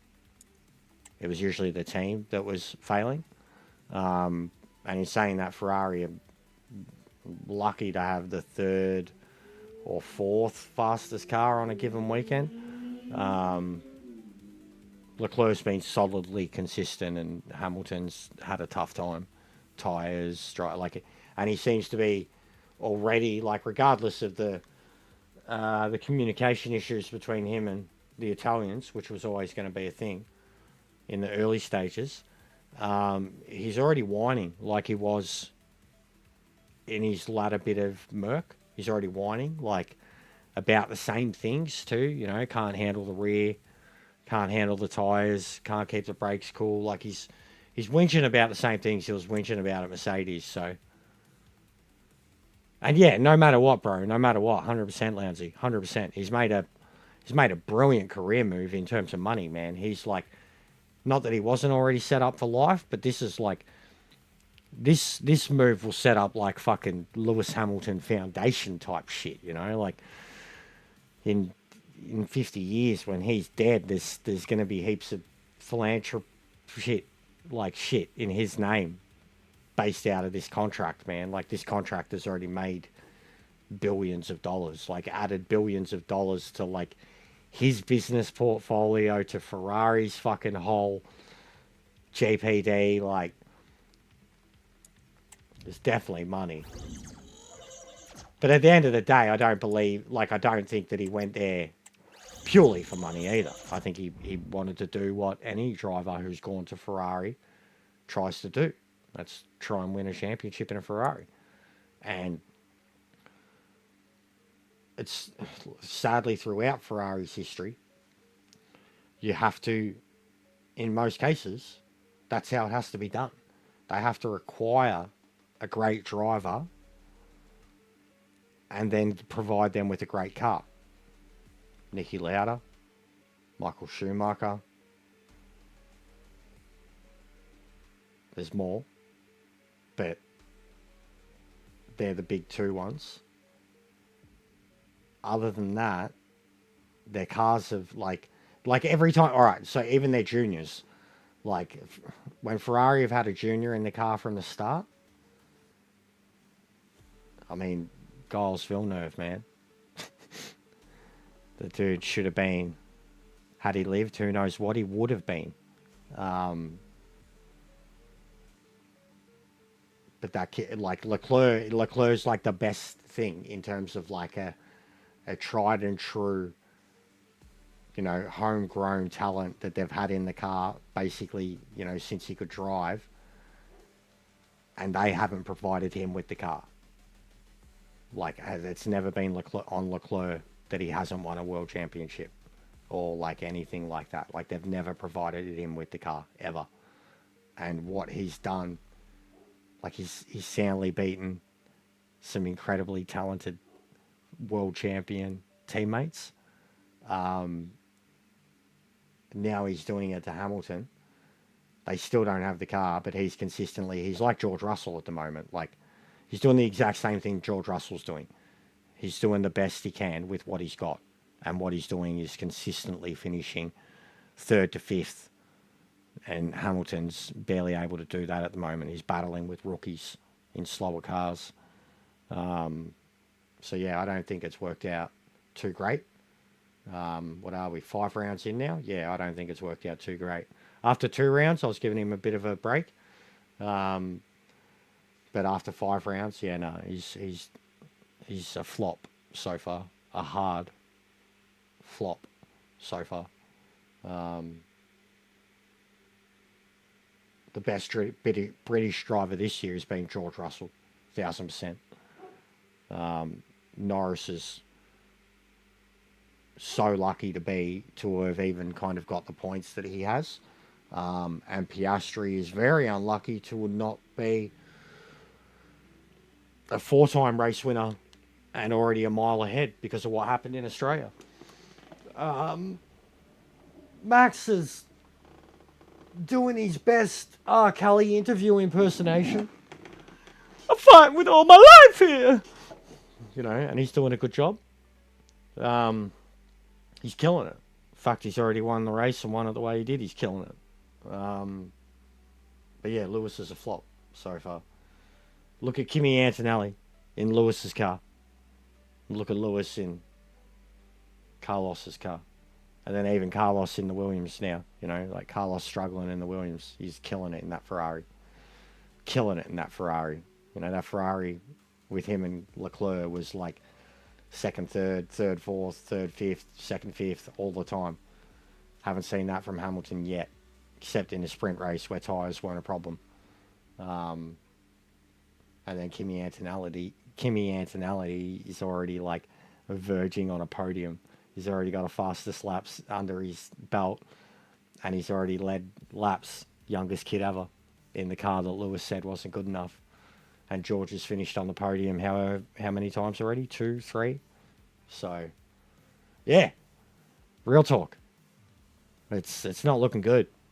He's made, I mean, it's worked out for his wallet and his profile.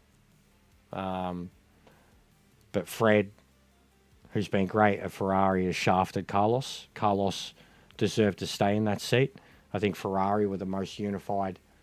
I think Ferrari under Carlos Sainz and Leclerc, before they signed Hamilton at the start of last year, and then even then, Carlos Sainz still did the team thing.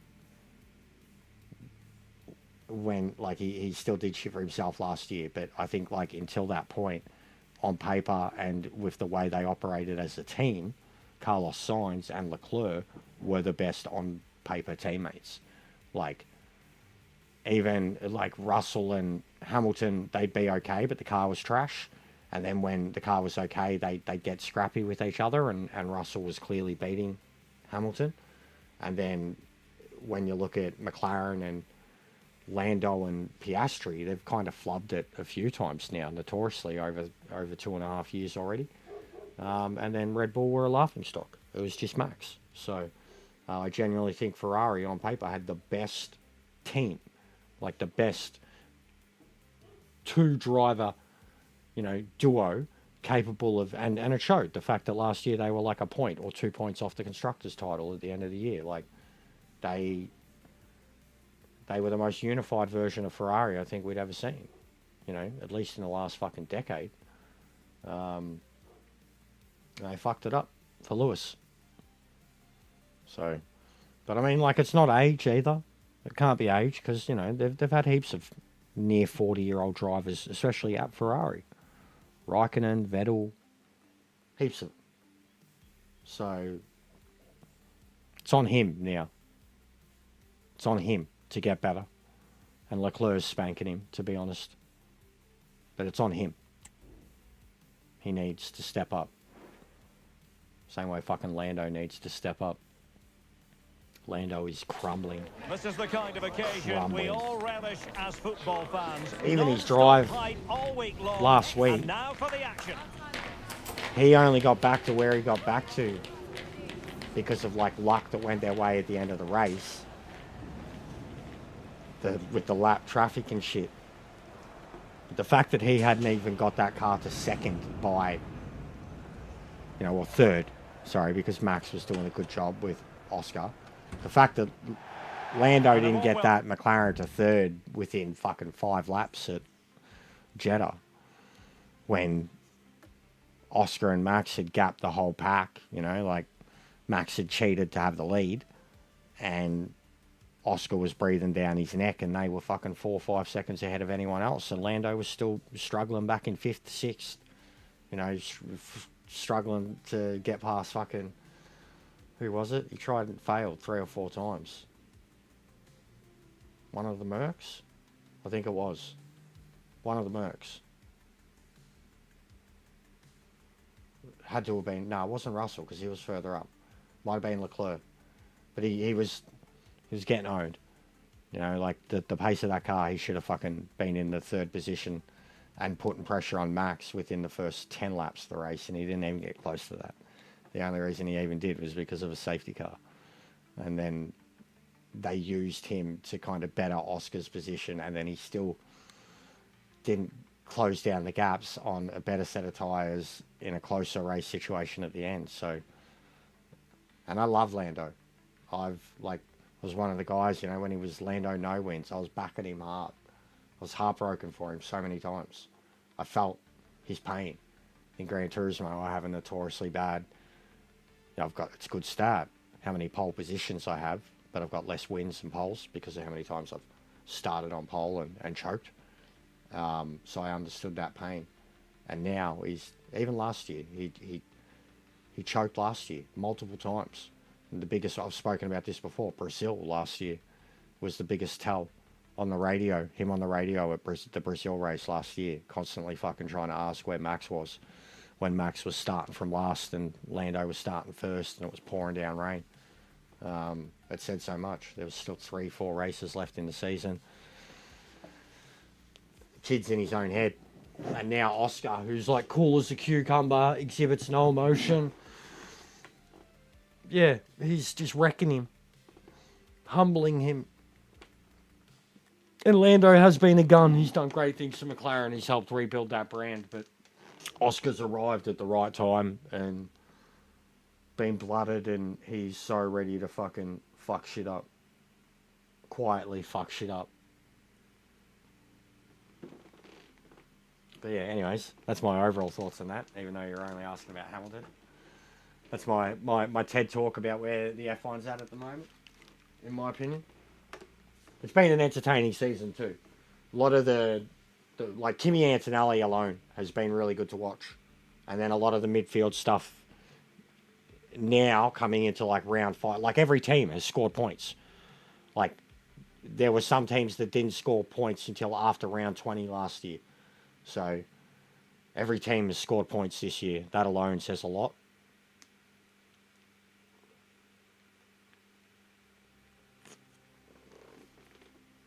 Even the Sauber, which is such a shit car.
Yeah, it is good seeing Max lose, 100%.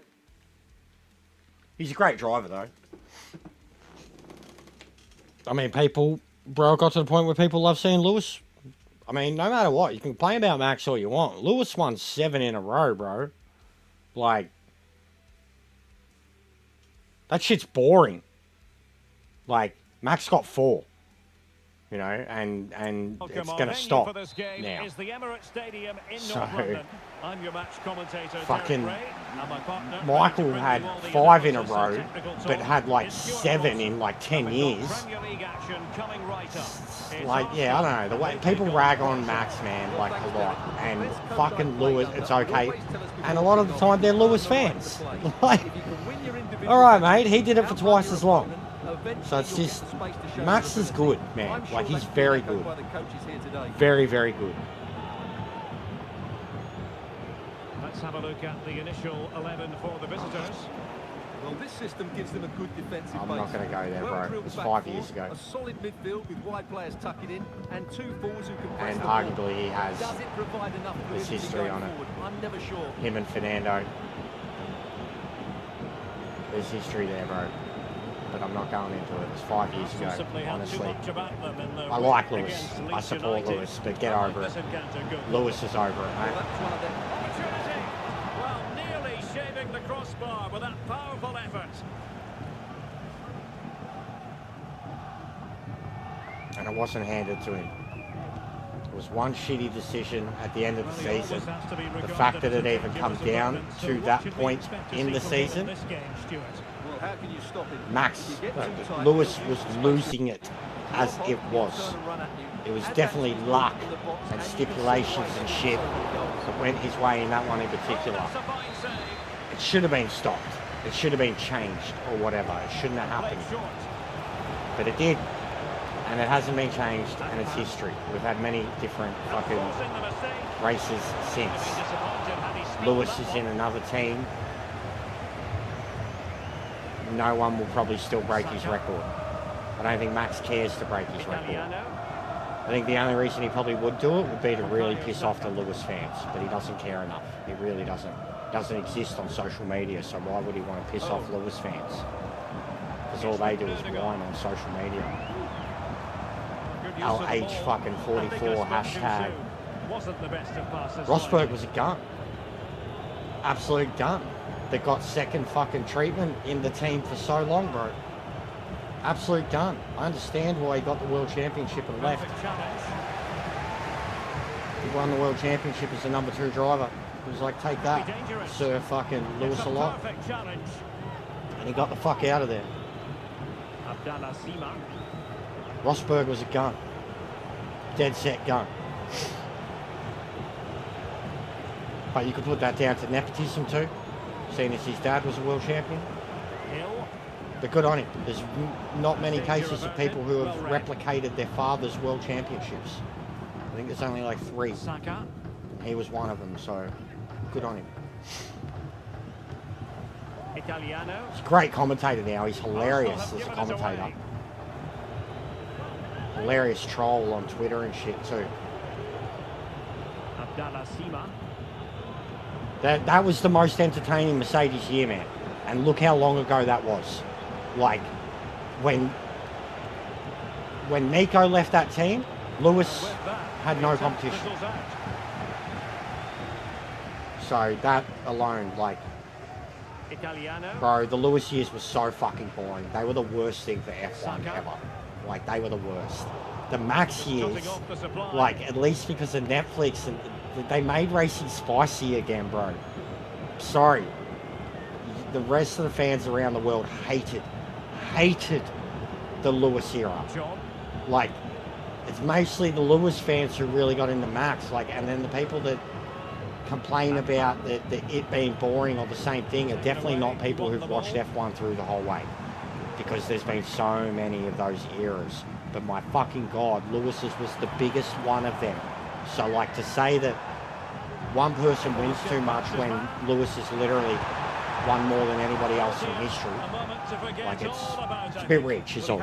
It says so much about Lewis fans that they only care about Lewis. Says British F1 fans are like that too, to be honest. They complain about a lot because they haven't had a British F1 world champion in a long time. And they've always had the most amount of drivers in the world championship. There's always been British bias in the world championship as it is, and they still can't get it done. And given away. No let up on the pressing front. Max is a generational star. Lewis is a generational star. He'll probably go down as the greatest of all time statistically, no matter what, because of the era he existed in. And also, it was in the era where points started to be worth a lot more, and they started to do a lot more races. Now, in saying that, since Max has come in, they do more races than ever before. Points are worth more than ever before. He would have to win for the next 3 or 4 years straight to beat all Lewis's records.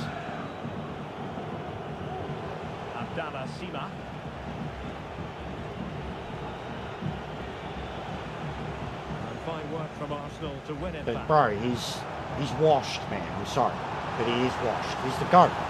I have no doubt he's the greatest of all time, statistically. Even when people go on about Schumacher, bro.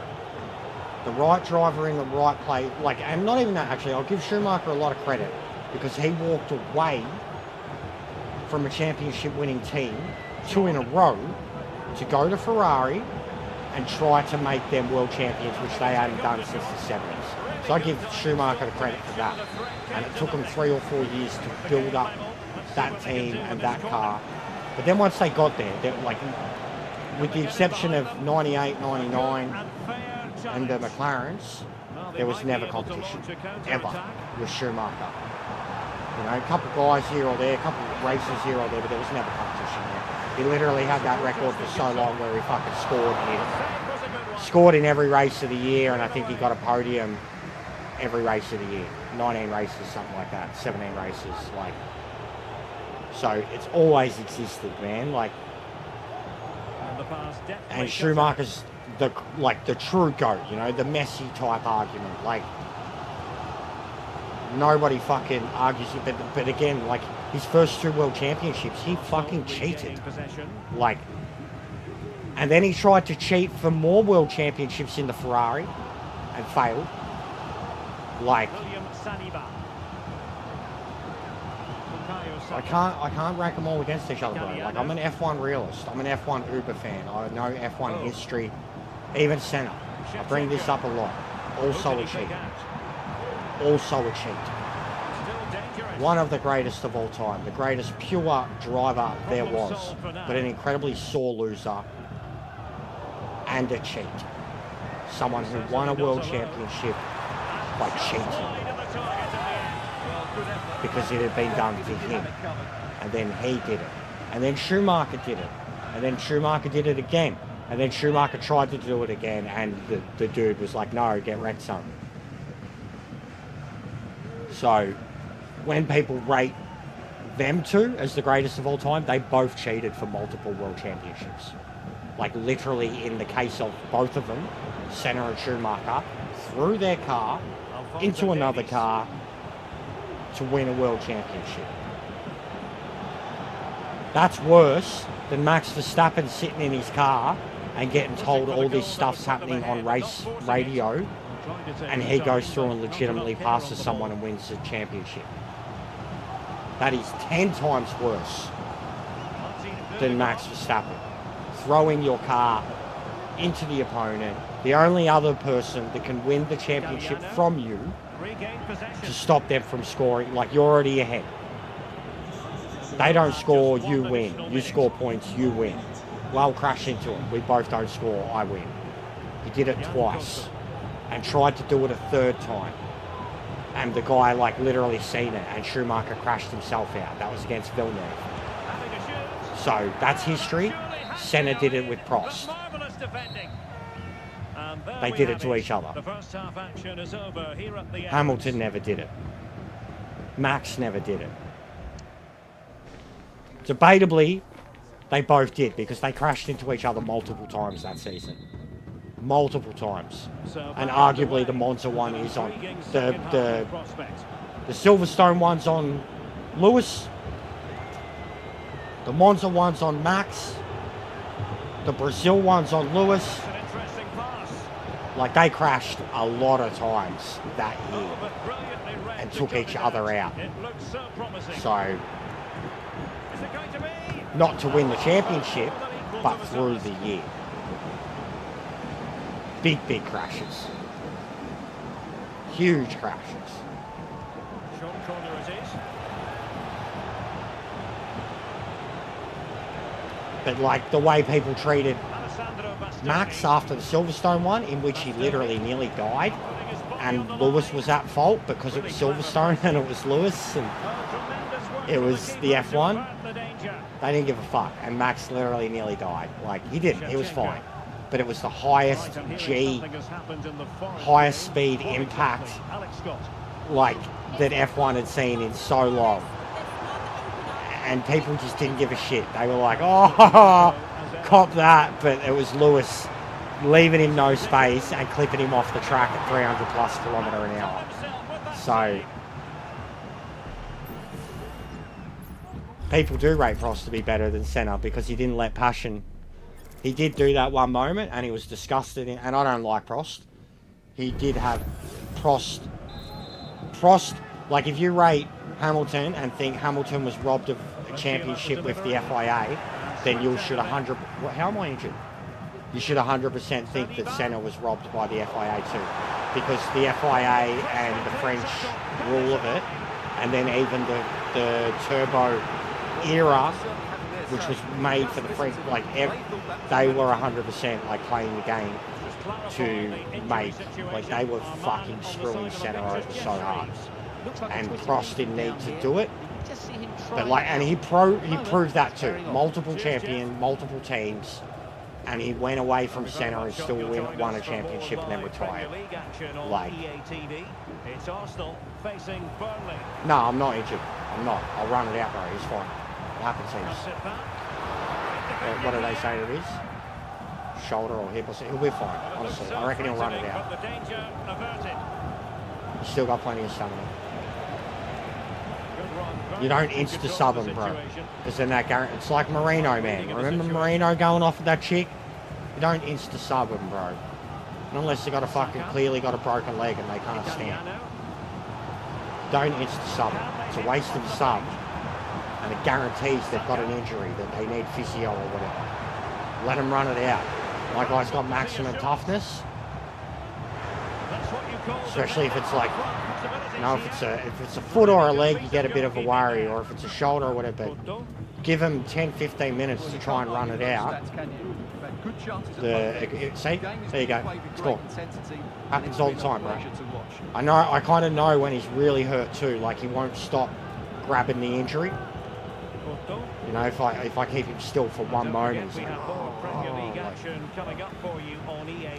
But yeah, don't be Jose Marino with that trainer, bro. Don't make me spray you. Don't throw the towel. Waste the sub. I'll tell you when they're hurt. Martin Ødegaard. Italiano. Oh. It's with Ødegaard.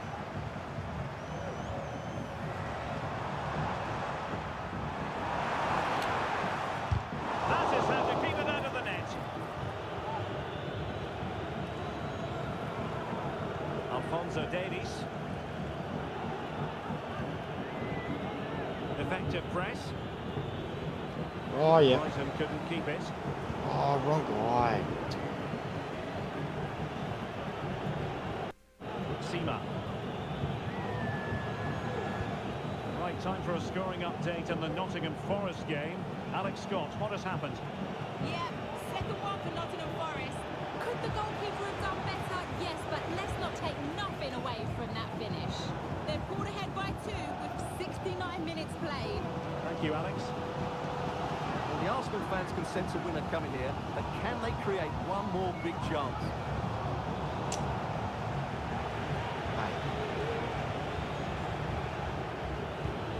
And into the last 20 minutes. nil. Sima.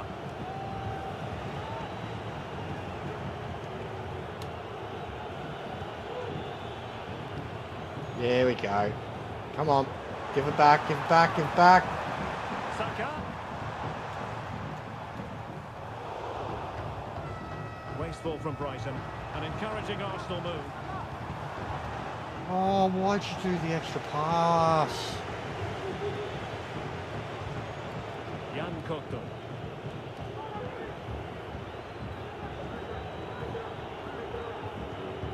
Alessandro Bastoni.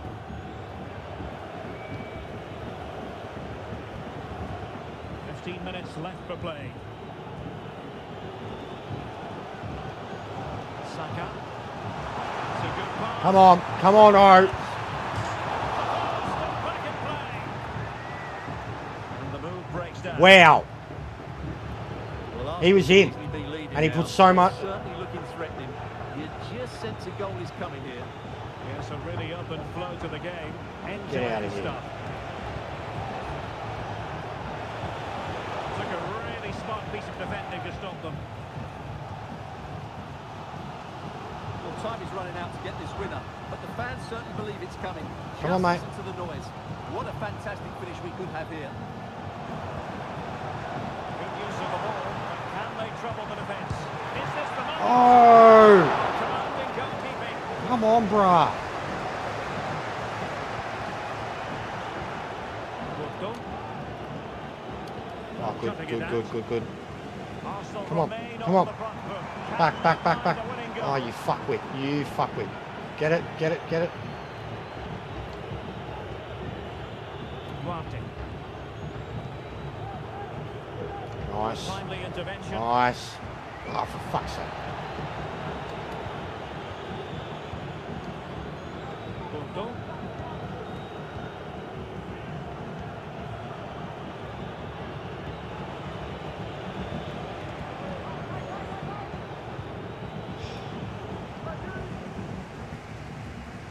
Now, who can he play it to? Oh, bro, he's getting surrounded. Parkinson.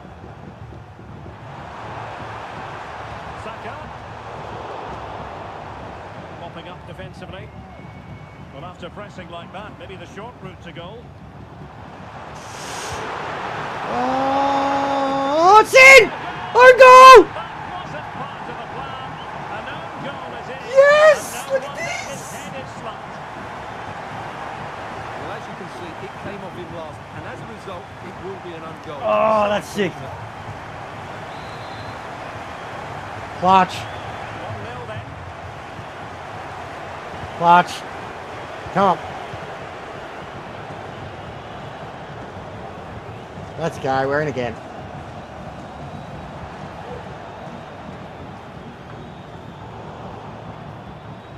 Go on, Tal. Well, that's a fine-looking pass. He's just dancing. They've lost possession here, Arsenal. Blow the whistle, blow the whistle, blow the whistle. They're going backwards. They're going backwards. Hey! The referee decides enough is enough. That's It's the end of the hilarious. game. Arsenal victorious. That's the main headline from this one.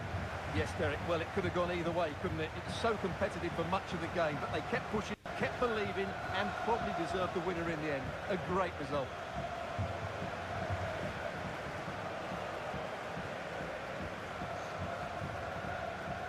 That's hilarious. What a game.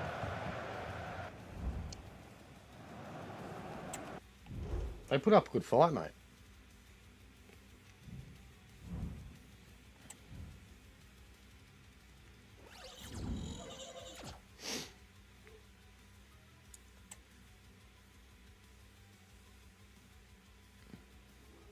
They actually play on Christmas Day. Really? Do they play football on Christmas Day in Europe? That's pretty crazy. I mean, fuck, and we had to fight so hard to get football on fucking Anzac Day, well, extra football on Anzac Day, and then football on Good Friday outright. They don't? Okay. Yeah. I was going to say, that doesn't seem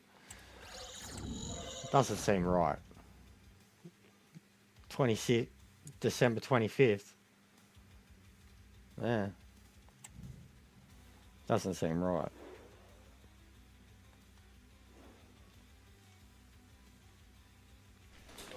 Match day is upon us. Fans are pouring into the stadium. Anticipation has reached an all-time high. All the action here on EA TV.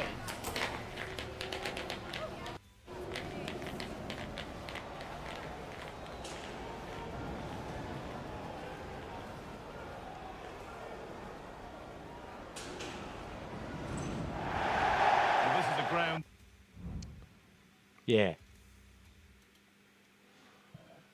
Yeah, Boxing Day test is... Well, actually...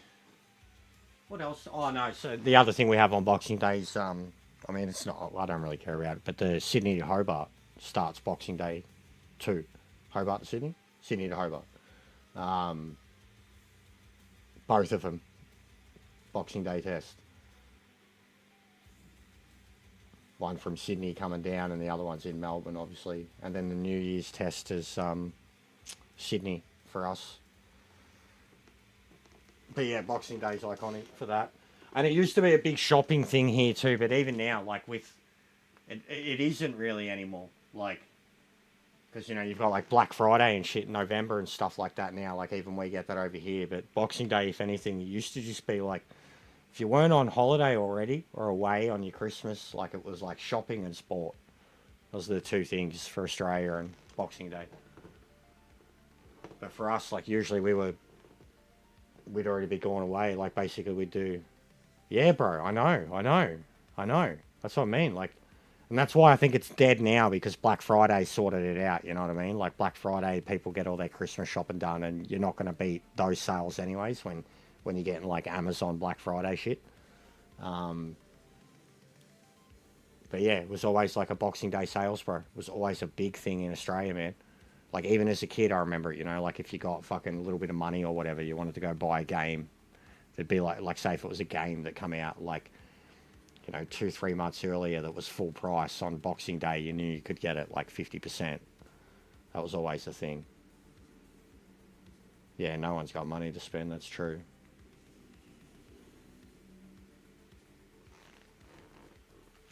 But yeah, it was definitely a thing, man. Don't know if it was uniquely Australian, but definitely a thing because it was the Boxing Day sales, so.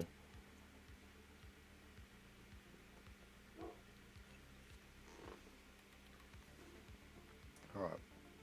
We got 20 past 1. I've been going for 2.5. We do another hour at tops before I switch to Gran Turismo. But I'll be back. Taking a leak.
And yeah, that's a good idea about the renewal allowance.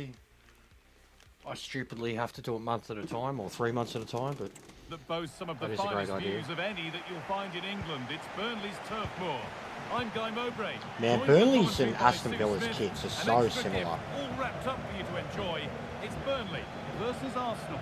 Well, you can't beat a bit of football on Christmas Day, can you? I love this time of year. And maybe we'll see a Christmas tree. Oh, I haven't checked any outlets. I mean, I'm not fussed. The only thing that it would look better. Wouldn't that be the only really thing that you'd be looking at? That it looks better than the original? Because the game, it's quite an old game now, isn't it? Like Read the pass well, 3, and 4, cuts it out. 5 years old, something like that. Good challenge. And then, you know, it was an Xbox game, so coming to the 5, it's got every chance to look better. Last game, Arsenal had the upper hand But against no, I Brighton. haven't What do you looked into expect it. from I've them seen here? some people that Yeah, 1-0. It was a really tight game, wasn't it? In Like, terms of posted today, about it, I or think that they they'll be should have playing the it or whatever, quality but again yeah, to I- secure the 3 points. They'll look to dominate the middle of the park, and I'm sure they'll cause them someone got it. problems. Like, if I got it for free or fucking it was on PS Plus, whatever, yeah, 100%. But I'm no intention. Wreckfest will be the only game, like when we get a date for that, good that I'll look at, defending, you just know, when it was pre-ordering. looking No, threatening. maybe not even pre-ordering, but just knowing that I can buy it when it drops or whatever. Like, It was a positive result I for would probably Arsenal still in their rather last have a game physical against edition. Brighton. I do have What the do you disc. expect from them here? Yeah, and that season Hey, sitting top of the hey. table. They just need to try and build on that now, keep picking up the points and try to create some distance from the others. Brilliant. Hopefully we get a good performance. Can he finish? Oh, A oh. really good bit of goalkeeping to keep that out. Intense pressure on him. Get on him, Mo. Get it. Unsurprising who we've picked out. Yeah, as our well, player Rent to Sport, watch yeah, here. 100%, What but are we I don't think we're expecting getting a to see date from for him that today, anytime Sue? soon, bro. Well, his form's been brilliant, hasn't Honestly, it? He's I scored think 3 goals in I his think last 3 Wreckfest would be games. closer than He's Rent gonna be Sport. I coming feel like into they this shouldn't have match even full put it of up on the fucking confidence. store. It's going to be difficult trying to stop him. Games don't have a date outright. They shouldn't be able to be put up for pre-order. Unless it's like some PC indie game, you know, crowd-supported type thing. Worth a shot. Oh, really good goalkeeping there.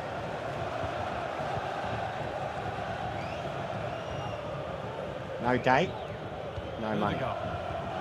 That's the way it should be. Saka. Oh, gets it back. Really good interception Ah. to take the ball. Promising looking attack building here for Arsenal. Chance to go Come on. ahead. Thank And you. the first blow is delivered. Thank 1-0. you. Do a flip. Do a flip.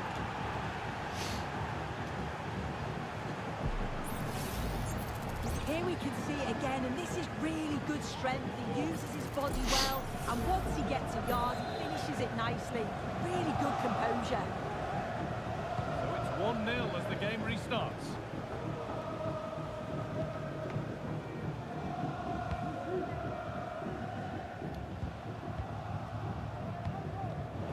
Switched on and ready to intercept there.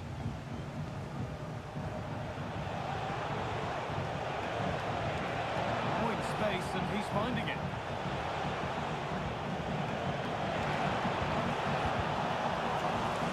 Played it straight behind for a corner. And I gotta say, I've seen gameplay of it now. That new Doom looks so sick. Could be a chance. It's in. 2 to the good. The medieval Doom. And it's It just looks a so matter of sick. keeping concentration now. Would play 100%. Well, we can A have medieval another look at Doom. this. It's a brilliant strike. Brilliant He idea. I makes don't know how they haven't done it contact with the before. ball, and the goalkeeper just watches it fly past him.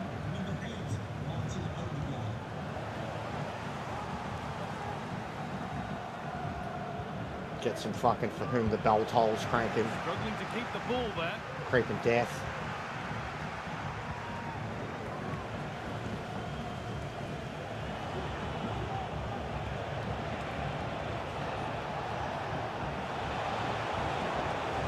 Good patient build-up, but not quite the end product.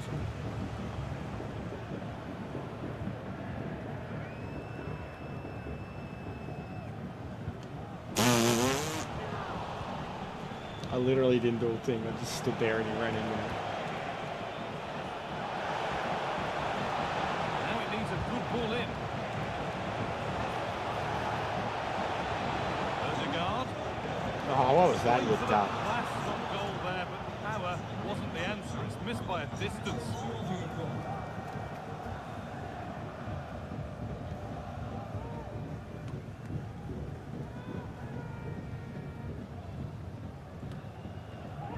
I wouldn't mind the because it came out of nowhere too, and I did love it. It's actually what got me into the Elder Scrolls.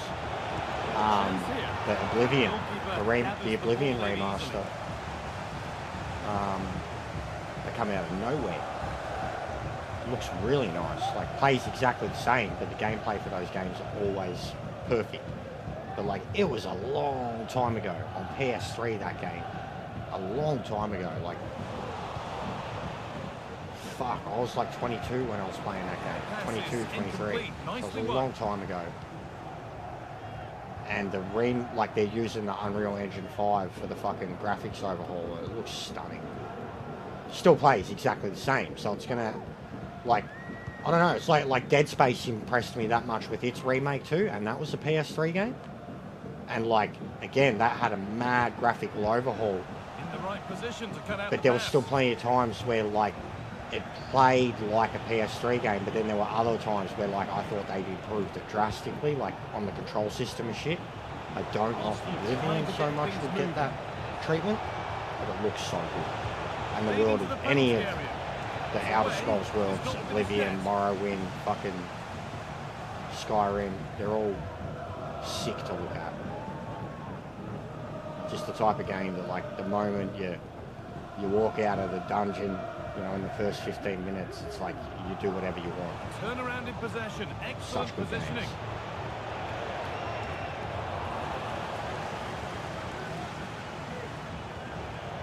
What are you doing, guys? Oh. Ball taken away from them.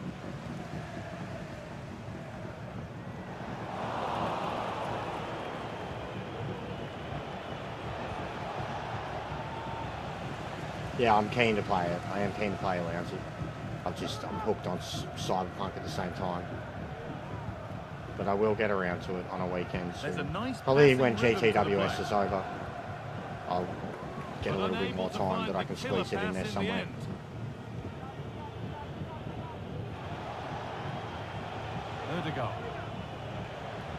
See if Ferbs has gone to the dark side now with ACC. We all go through our stages, don't we? This looks promising from Arsenal. Flag up here, offside.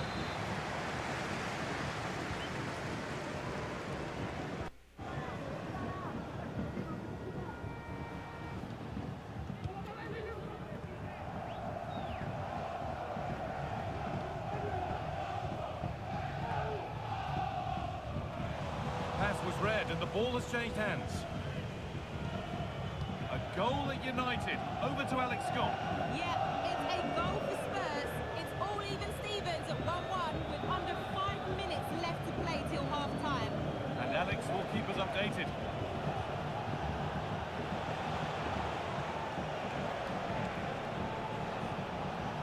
Saka. That will keep the attack moving nicely. Defensive job done for now.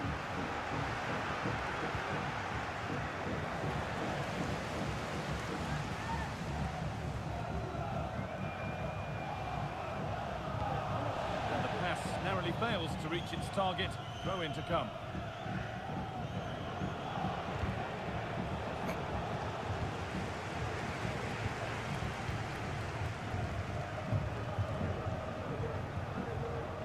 But yeah, I think I don't even pay enough attention now to Lansing to like what's coming out.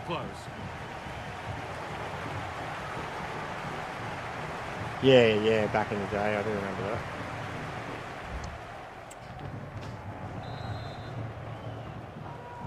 So the second half gets underway, with Arsenal only wanting more of the same. Fuck me.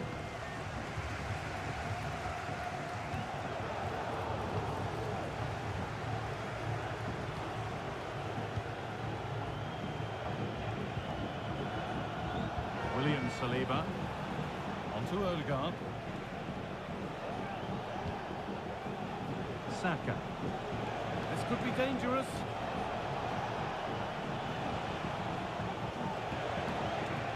Encouraging signs to the attack, but it hasn't led to anything.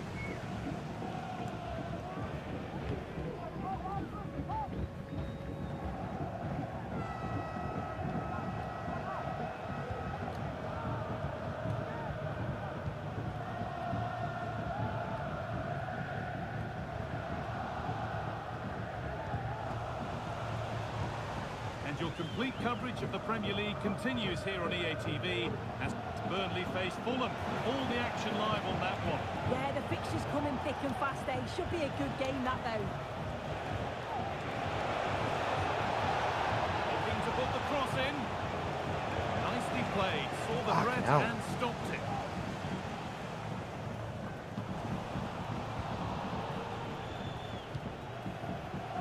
Neither side doing a good job of looking after the ball.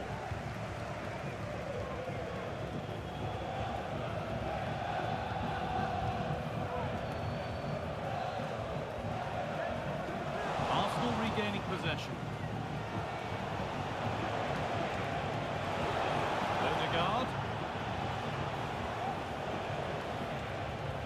It looks the right ball, but not the end result that was hoped for.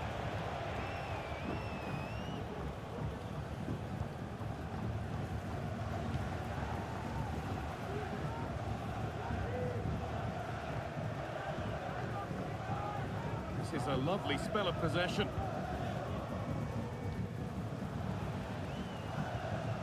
But maybe one pass too many and they've lost it.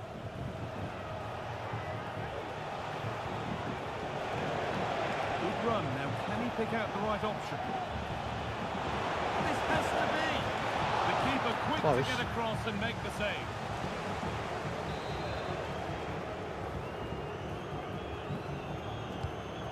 Played in now. Corner hasn't amounted to much. Oh, chance here. Possession given away.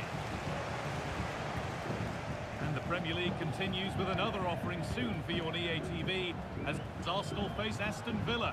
That's one surely not to be missed.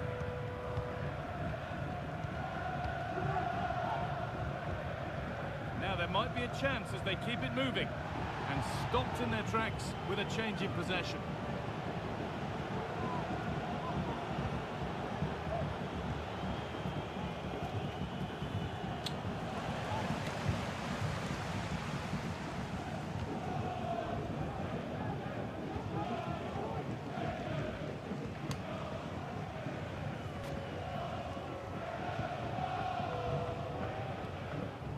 They're not getting close enough here. Arsenal with the ball again.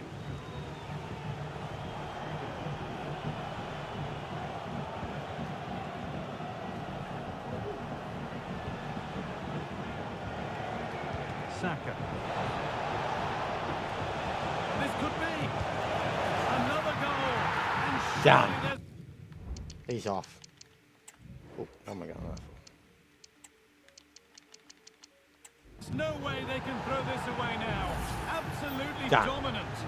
Get out of here. If we take a look at this again, he's Get done out well, of here, hasn't Burnley.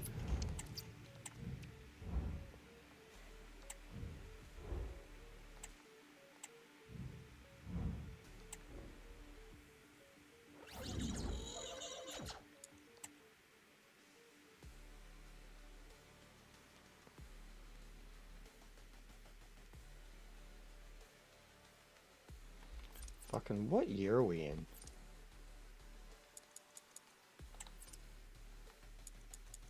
What's the calendar on?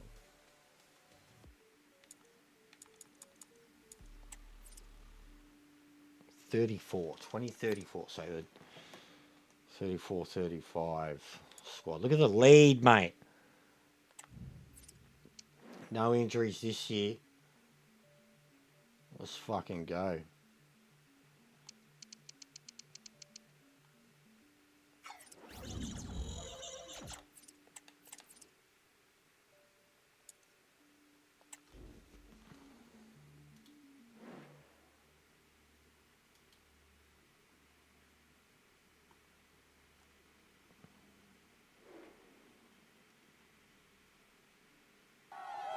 Two sides ready to give it their all in what promises to be 90 minutes of end-to-end football. Stay with us for every kick of the ball.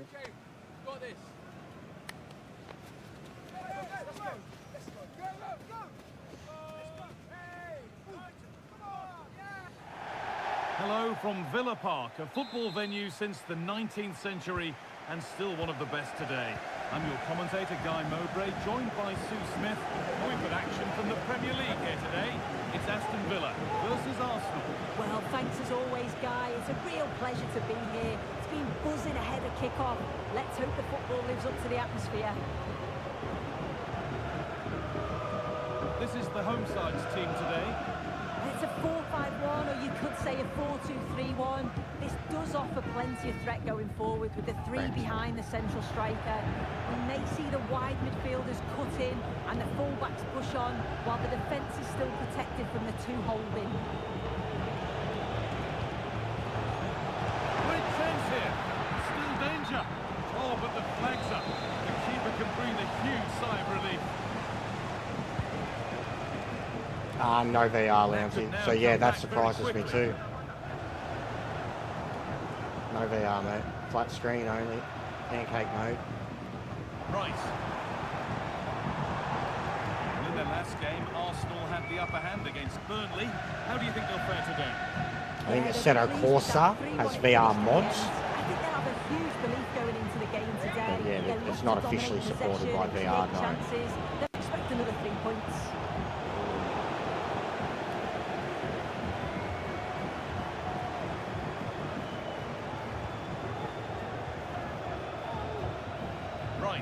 And honestly, because of the graphic engine on it, I don't think it'd be great in VR. It'd be weird.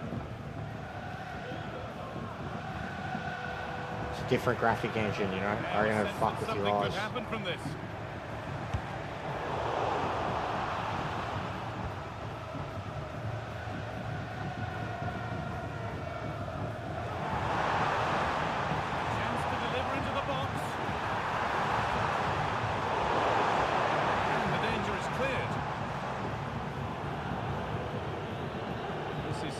I've been looking forward to seeing most today. Are we going to see him play a prominent role here soon?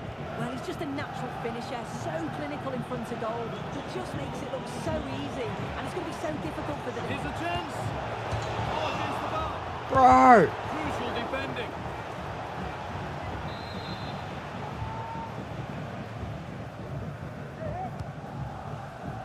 Only half the job done there. But still danger. Saliba. And he's done really well to keep that out. You just wonder how long before they take the lead here. They're certainly piling on the pressure.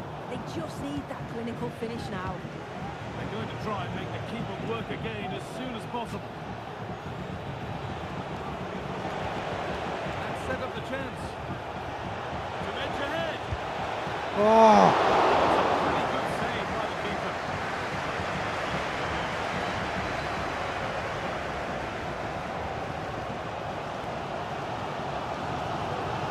Good strong tackle to be a throw-in.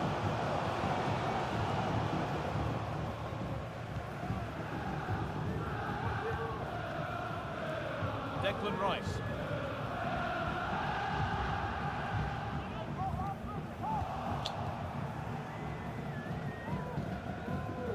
There could be something on in a moment. Oh, they were getting interested there, but not anymore. Oh, yeah. That's a red. Come on, ref. That's a red. Get stuffed. And it's been cut out. There's the turnover.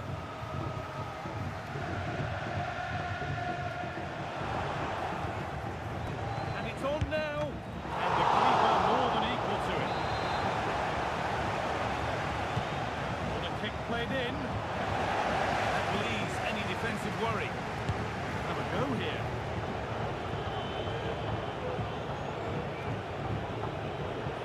Saka. Real opportunity. Oh my God. Insane pressure.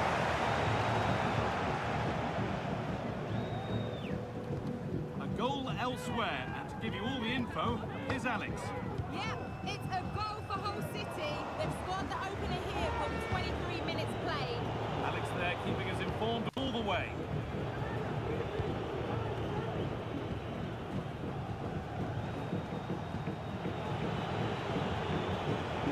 Just sitting off here, inviting pressure. This could be dangerous. Odegaard to take the lead. Well, there's the goal. Let's go. Inevitability to it. Far too passive, sitting deeper and deeper, and they've paid the price. And the game restarts with the score 1-0.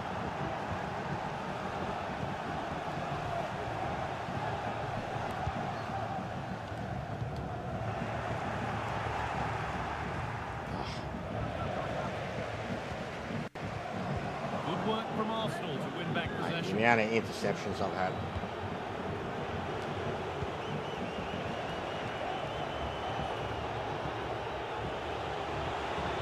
This is another good-looking attack. That's where it ends, with possession lost. Jonathan David.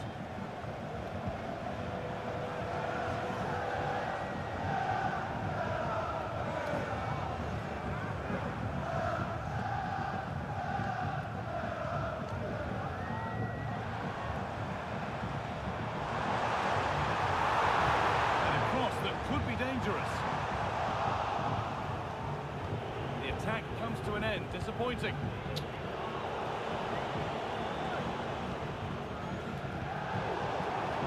Arsenal come away with the ball.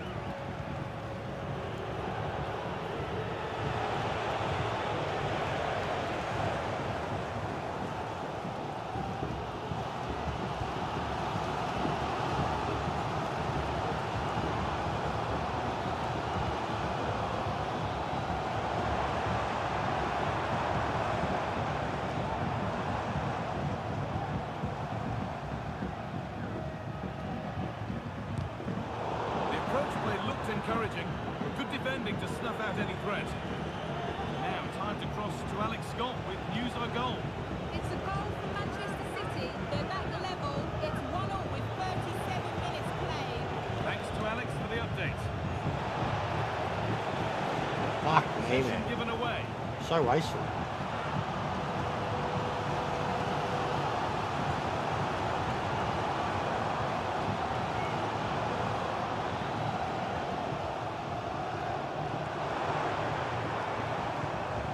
Good spell on the ball, but they are still behind. They might have to regroup here, having lost the ball.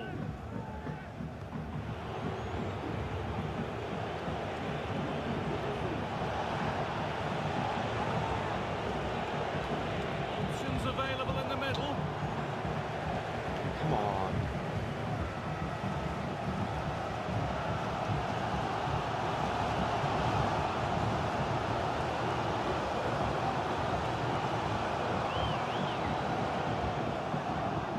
Careless there as the ball changes hands.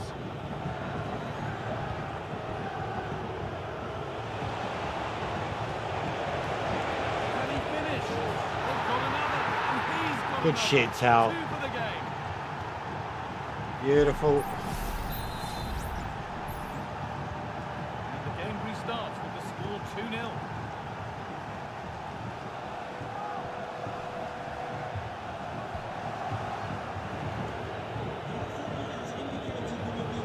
This could be threatening.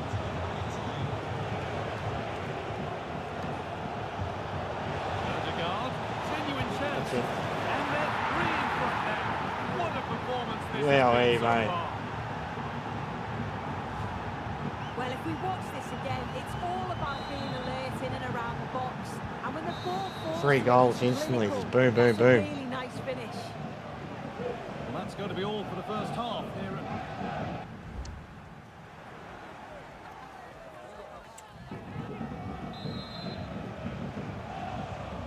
There's the restart. Off we go again.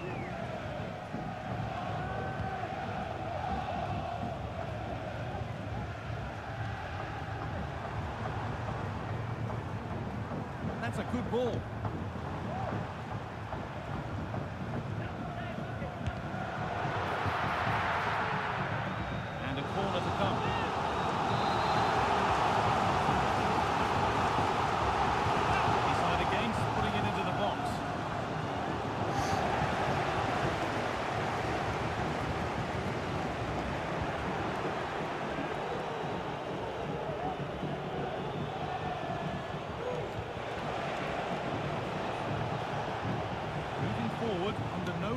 pressure.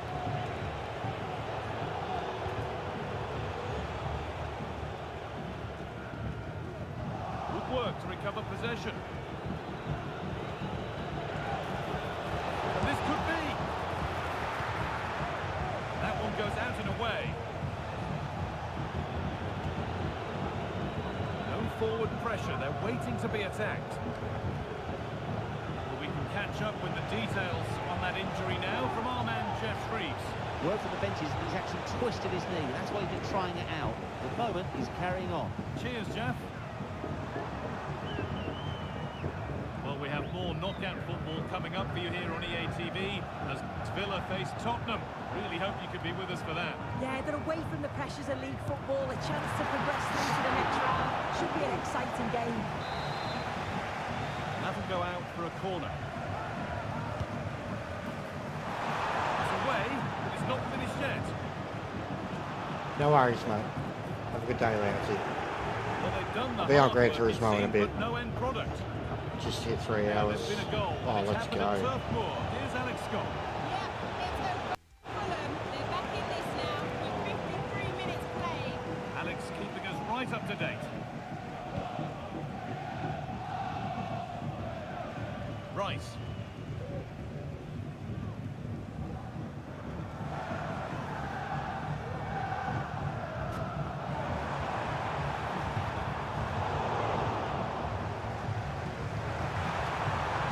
And the attack is over. Really good defending.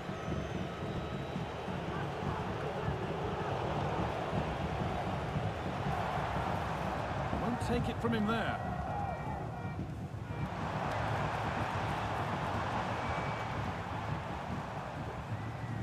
Oh, worth a shot. It's a pretty good save by the keeper.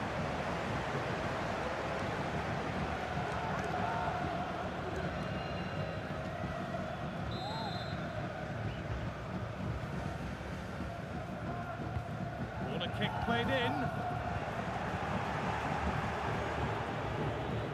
Not a lot of time for it. Oh, ref!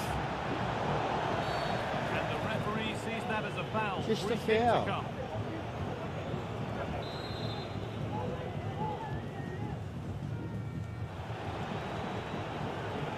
Just a reminder that we have coverage from the Cup semi-final first leg on the way on EA TV as Arsenal face Tottenham.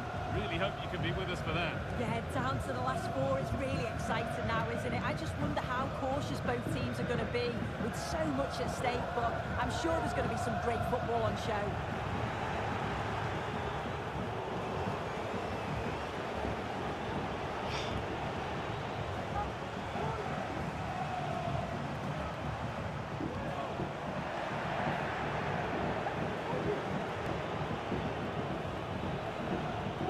Saka. That's where it ends, with possession lost.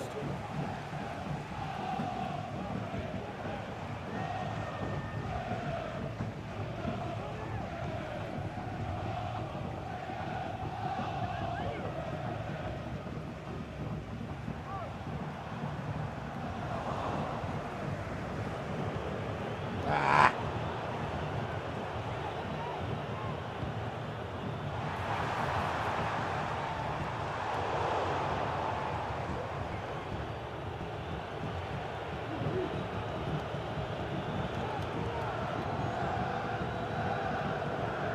Saka. Untidy in possession there. Good run. Now, can he pick out the right option? That line of attack is stopped. Time to cross to Alex with details of a goal at the King Power. It's a goal for Leicester City. No one was marking him. He had too much time, and it was a simple finish in the end. They've pulled one back and now trailed by one. 72 minutes on the clock. Nice one, Alex. What are Thank they you. doing?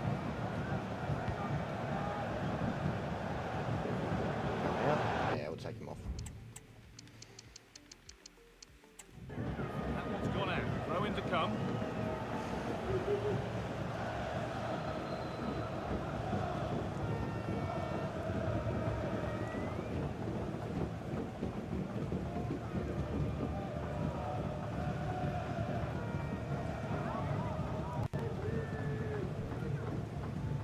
Yaki, what's going on, mate?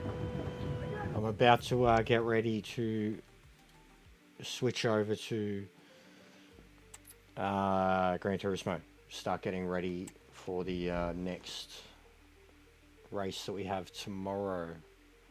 It's going to be a tough one too, the Red Bull cars.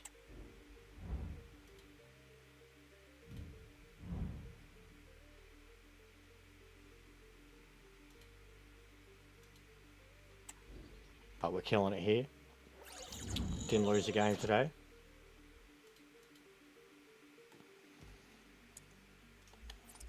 We are absolutely smashing the season. Where's the...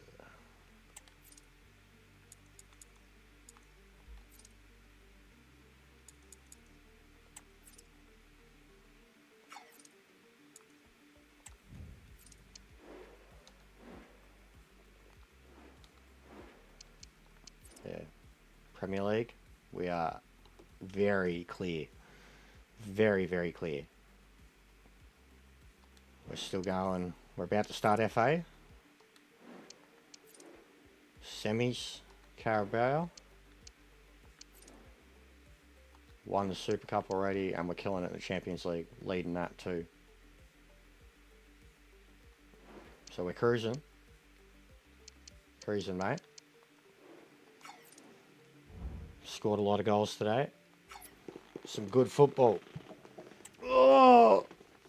Anyways, I'm going to send you through to Lee, because he's still going. He's a madman. He'll be ranting about something. I think they're talking about the good old times with football. But I'm going to switch straight over to Gran Turismo, get that fired up. Just change the game over, change my account. But yeah, return some of the love with Lee, seeing as the few that I have here are watching football. I'll send them back to a man who's talking about it. Yeah, whatever, bro. I mean, but football to football, you know. But yeah, I'm going to switch over to Gran Turismo anyways, bro. So I'll shut this one down, send you through to Lee, and give me 2 minutes and I'll be back up. No point redirecting to myself. Give some love back to Lee. It's nothing I can do for him, but you know how it is, mob. Return the love. But yeah, I'll be back on in 2 minutes, guys. Just going to set up Gran Turismo. Grab another drink, take a leak, and start getting those lobby settings ready. I might have a quick TT before I set up the lobby, but I've got to get those lobby settings correct. Big ups, Yaki. Throw up your horns, Yaki. Show me your horns, Yaki. I could imagine in your youth, Yaki, you like the Norwegian corpse paint, yeah? Get the guitar out.